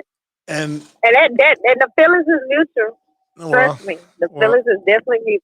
Well, thank you. So what's the goal? Well, what Brian said, I just wanted to say I'm not everybody's cup of tea, but if there's anybody out there I can help, I will always help them. So many times I hear people that that follow NCT and meet me out on the big road, is how I call it. The last thing they say is, "Hey, you're a pretty cool dude. You're nothing like your videos. You're pretty nice, you know." And it's like, right. Yeah, I hear that all the time. If I can help you, I'll help you every time. I'll go the end of the mile for you. But anyhow, there's nobody out there doing this industry that I want to help you, every one of you guys. So, and every time I in my videos, I always end up saying, "I love every one of you motherfuckers," and I do. If I can help you, I'll help you. So, anyhow, there's bigger things that are coming in the store for NCT, and I'll share those down the road. But anyhow, I love everybody that supports me, helps me, and follows me, and all that stuff. But anyhow, people like you, Jay Rich, and Brian, and Tiffany, and this inner circle that we have, there's nothing I won't do for those group of people. And there's some individuals that I follow too that are going through chemo. Uh, for instance, there's a lady called Lady Trucking, I Yeah. believe, and Mm-hmm. anyhow, she's going through chemo, and I told her if there's anything I can do, just reach out. Really, and I told her, don't be a homo, just reach out. I will help financially, mentally, physically, any way I can to keep her going. And that we're a family here, and there's guys that I've helped during the pandemic, and if I can help you financially, I will. There's some people I can, but anyhow, I will help is any which way I can, just because we are a family out here, and there's nobody else looking out for us but ourselves. So anyhow, and I'm always posting, call me, don't text me. I'm out here driving. I'm not, eating bombs, licking my nuts, watching, anyhow, 602-882-3516. I will help any which way I can. I love everybody. Thanks. Supporting NCT. There's other things that are in store. I'll clue you in when I can. But anyhow, any, however I can help, just reach out. So I love you guys. Hey, he means it 100% too, and that's true from the heart. You know what I'm saying? And that's just what he does. That's how he is. And when things are ready to come out, they'll come out. Well, you'll see it. So that's the big thing. Just look for that truck, and that's all I'll say. Look for the truck. And so it's great things. I'm happy. I'm happy that not just because we're gonna be looking for the truck. I'm happy because um, we have our relationship. You know what I'm saying? Period. So it's built off genuine, just who we are, whatever. We're both doing things, and we continue to push each other up to the next level, so we can keep pulling and pushing people over us. So that's what it's about. I appreciate everybody, tuning in tonight. I really do, Jay. Thanks for calling in and me calling you. Of course. Busting in on your Thank live and you. stuff. I appreciate that, what I'm saying? Because it's just, the way we do things. And Of course. everybody to come in, Rich Gang that came through. Let's see. We had Iron Logistics doing a thing. Shout out to you for reaching your goal. Yeah, then shout out. I reached the goal. But okay. Oh yeah. I was at was it 980 something? You know what I'm saying? And Jay took it upon herself to make a post. She said something about it last night or something, and then today she just took it upon herself to throw some Rich Gang on it, and Rich Gang followed, and it went over 1,000. I'm not really into the follower things as far as what most people are in it for, because one, I like organic people, because my thing is I want to be able to touch and touch people and talk to them. That's why I appreciate just the subscribers, because I know I don't have any computer subscribers. I don't have no droids or bots or whatever. Like, these people are actual people. You know what I'm saying? And it may not be a lot to a lot of people. For me, for it to be right up on 5 months doing this, from the first show that you and I did to be at 500, you know what I'm saying? I think it's a great accomplishment, you know what I'm saying? And even YouTube is, and other network people have noticed that, you know what I'm saying, just based off the analytics. So, and so shout out to Ciroc, you know what I'm saying? Y'all see it in the front of the thing. I love Ciroc. Everybody ain't able to have Ciroc in the front of their camera like that, but I'm gonna shout out to them because that's what they do. You know what I'm saying? And of course, so listen, man. Sometimes you can do small stuff and it can be big stuff. And I like that. Small things can be big. And sometimes, remember this, and I'll leave everybody with this right here. You don't know, there are people who have gained the world or gained a lot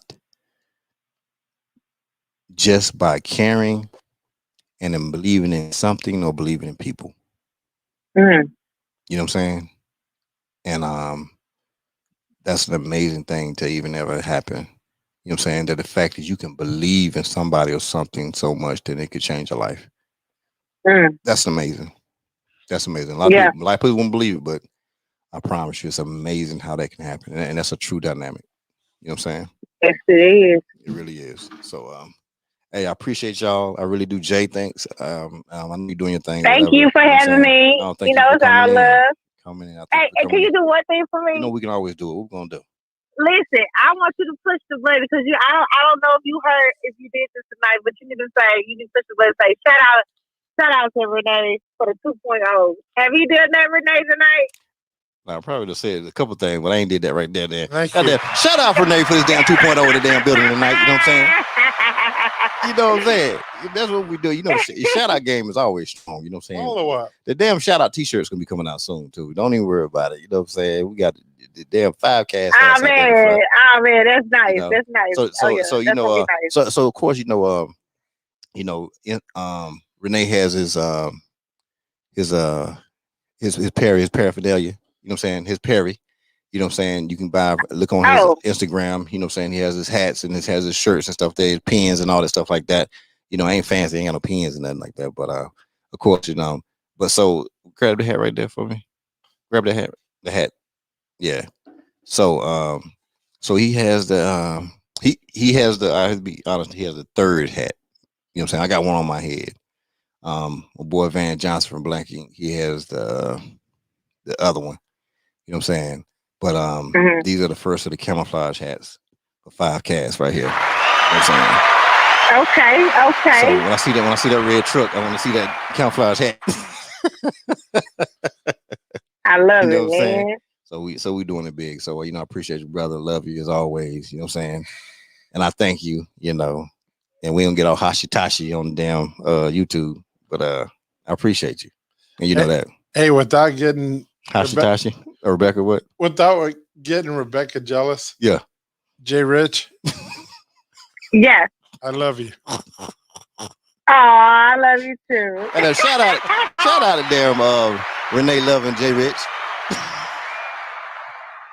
I got nothing but love for you, baby. You know.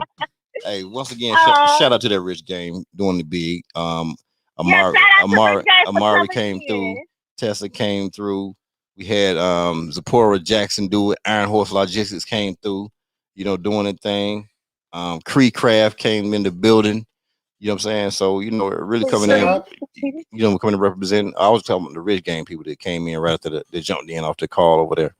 A couple people, they were already in here already too, but they came in doing their thing. So I really appreciate that, right? That's what love and support. That's what we're building is all about. So when everybody's going to J. Rich Academy Trucking School, when they getting their CDLs coming through her school and stuff like that, when they're filming their movies, you know what I'm saying? Hey, you know what I'm saying? At 5 Inc., listen, we tearing it up. We about to tear it up. We about to tear this damn thing up.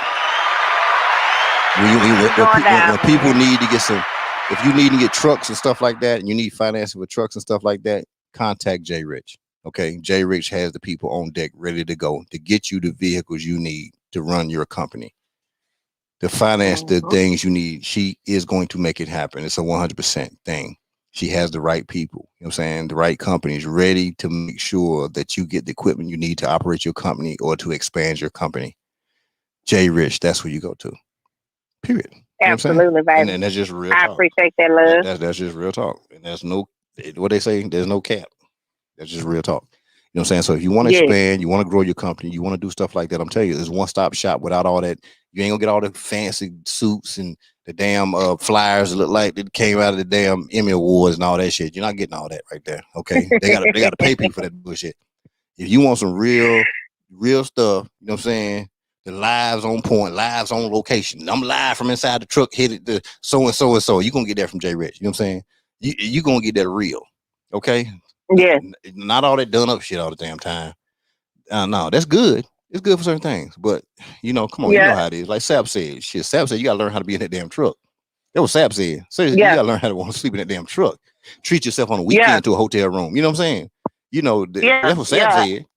Sap didn't say there was no damn daycare center out there. Sap said there wasn't no damn daycare center now. Right. He said it's rewarding, but ain't no damn daycare center. That's right. It ain't what it is right there. 40 how many days in the hotel when your truck was broke? 42. 42 days. Everybody ain't built for that. Everybody's not built for that right there. You know what I'm saying? Come on now. Everybody ain't built for that. And you got a load sitting there waiting that somebody waiting for. Come on now. Everybody ain't built for that. So I ain't ready for that. so you know, it's one of those things. So get with these people who know what they're doing. Stop getting with these shoe shines. I'm gonna have to get that from old boy, the dude in Tennessee. I can't think of his name right now. He said he called them shoe shines. Get away from them shoe shines. You know what I'm saying? Tap dance. Them tap dancers, the one who out there grinning at you. Yo, yeah, come on, get this right here. Pay me $3,000. I got you. You know what I'm saying? I caught the call. You know what I'm saying? Hey, I appreciate that, Amari. Amari said you good host. Shout out to damn Amari in the damn building. Man, Amari, you better go ahead. We keep you laughing right here. You know what I'm saying? But Amari, we like to have a good time. That's the thing. That's what Fivecast is. This is experience. And the channel is not just trucking, just so you know that. It's about business. It's about mental wellness. It's about physical wellness. It's about new people starting business, a different type of business. It's about everything. It's about life. So my Fivecast is about life. That's what it's about. So you'll see some of everybody on this damn show. Everybody. You know what I'm saying? But we just happen to get the damn world famous. And then NCT in the building. Keep you out for the damn truck. All right. Hey, Jay, I'm going to go ahead and get off this line because you know I got to play my outro song. That's my girl, Corey C. Make sure y'all download that damn Corey C. You know what I'm saying? Iron Horse Logistics is in the damn building again. Staying in the building. I appreciate my Uber just arrived, so I can go back to my truck. Goddamn shout out to the damn Uber driver. You know what I'm saying? Shout his ass. Shout their ass out when you get in there. Tell them I say shout out to their ass. You know what I'm saying? For showing up. All right, man. Bye, y'all. Okay, all right, sis. I love you, Jay Rich. Man, I tell you, that's the boy. See what I'm saying? It gets no better than that. It gets no better than that. You know what I'm saying? She's awesome. She's more than awesome, man. She's more than awesome. You know what I'm saying? Hey, Cree, we be having fun over here. Renee really love. He love the shit out of her. He gonna be in trouble too, guys. Rebecca gonna get his ass. Amari said Renee really loves her. Yeah. And Rebecca, she's a sweetheart. She's a sweetheart. She has the voice of the British. Yeah, I'm telling you. Listen, his wife, man. I'll tell you, listen to her talk, man. You'll fall in love with her. You know what I'm saying? I told her I fell in love with her voice. I like, listen, you can just talk to me on the phone. You know what I'm saying? I'm good. She knows. Shoot, her talk game strong. Well, she talked to me, I'd be like, girl, just talk to me at night. She knows. She knows where my soul belongs. Was it? Amara said, I love her too. I can feel her engine. I know she got that engine now. That damn Jay, that damn engine game be strong. Her engine game is strong. You know what I'm saying? Hey man, like I say, man, I appreciate you guys for real. I got a show tomorrow. You know, I don't normally do shows on Saturday. It's the second time I've done it. So I got a show tomorrow. I got my man from Stone Cold Television Network. So he's a brother. He has a TV network here in Houston. You know what I'm saying? It's on Roku and all that stuff like that. So I'm bringing him in here tomorrow at 2 p.m. I'm doing an early show. Then on Monday, I got my man. He was on Ready to Love, a gentleman of Houston. His name is David Dixon. He's one of the people on Ready to Love, the show that Tommy has. So, you know, starting the week off, we got a couple of people coming through. So it's really going to be a great week next week. But tomorrow we got my man coming in from Stone Cold TV Network, and it's going to be a good thing. Why? Because as I start my Tyler Perry game on, I got to package all this stuff up and put it to a network. That's the network is going to go on. You see how this shit works? The circle is crazy. The circle is crazy. It's a crazy circle. So any last words? So, my last words, you know, two things I asked. How did you enjoy yourself tonight? And what did you learn tonight? What I learned tonight, I learned there's a good group of followers. I love every one of you. Thank you. And the other question was, what I learned tonight. Yeah. I learned there's a lot of loyal listeners. And I thank you, every one of you. If there's any way I can help you, call. I say that every time. So give me a call. Give him a call. You look at truck, you see the phone number on there. You got it right on the damn side of it. So his phone number is there. You can call him. He'll do it and everything. So we're gonna end this show with a great song. You can stream it, please. Young sister, man, she's doing great things. She's out of Virginia. Her name's Corey C. I put the information down at the bottom down here. You can stream it on all platforms, Apple Music, stuff like that. She served our country honorably. You know what I'm saying? Just got a master's degree. She was an Army soldier. She was an Army officer. So she served her time honorably, got out, and she's out here pursuing her career in the music industry, and she's doing great. Her name is Corey C. And this song is called Emotional. So I appreciate everybody, and I look forward to talking to you soon.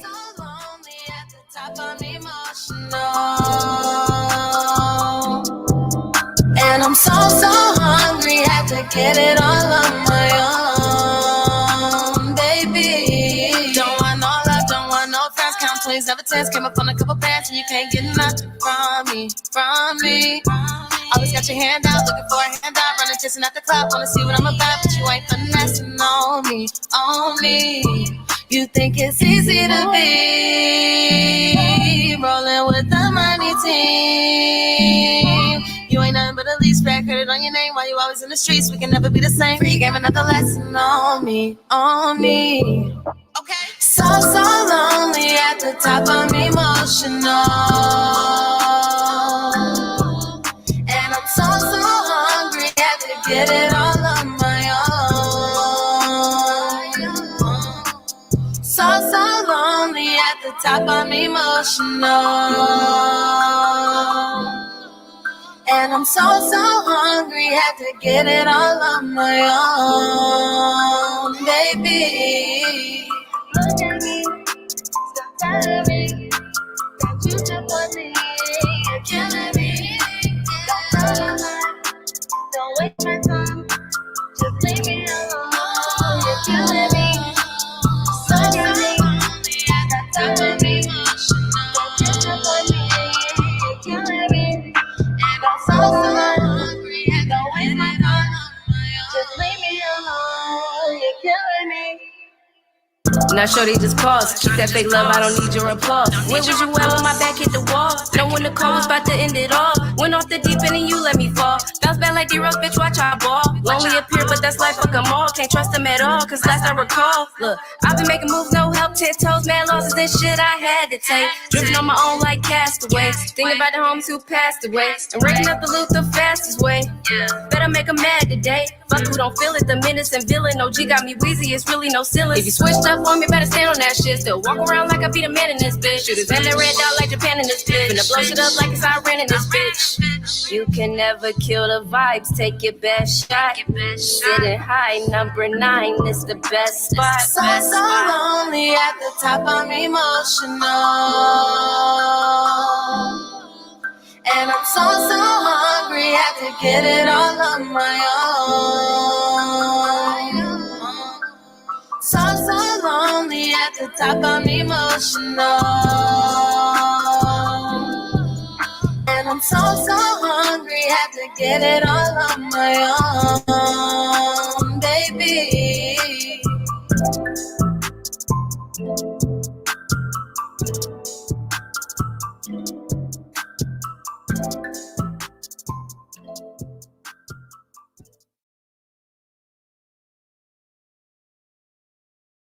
Hey, thanks again. The artist is Corey C. I put it up in the thing. I appreciate your Iron Horse for saying it's a fire track, and that I appreciate you supporting the vets 100%. Thanks a lot. She's a vet. Her mother's a vet. I'm a vet, 25 years, retired. So it's just I love giving back, and that's what it's all about: leading, training, giving back, just making sure everybody's successful. So hey, thank you, Iron Horse. I really appreciate you. And I appreciate everybody here. Amari, I appreciate you. Um, Thanks a lot, for tuning in tomorrow, Amari. It'll be a great show just to see how many people own their own network. You know what I'm saying? So a brother to be here, he owns his own network. So my thing is, I don't think he gets support he needs out here. So my thing is, I'm going to bring attention to what he's doing and support. I'm gonna put some things on his network because I want him to be great and I want it to be great. So we're going to package some things and make things happen. So I appreciate you guys. If you're available tomorrow at 2 p.m. Central Time, we will be here tomorrow. So I'll see y'all and thanks again. God bless.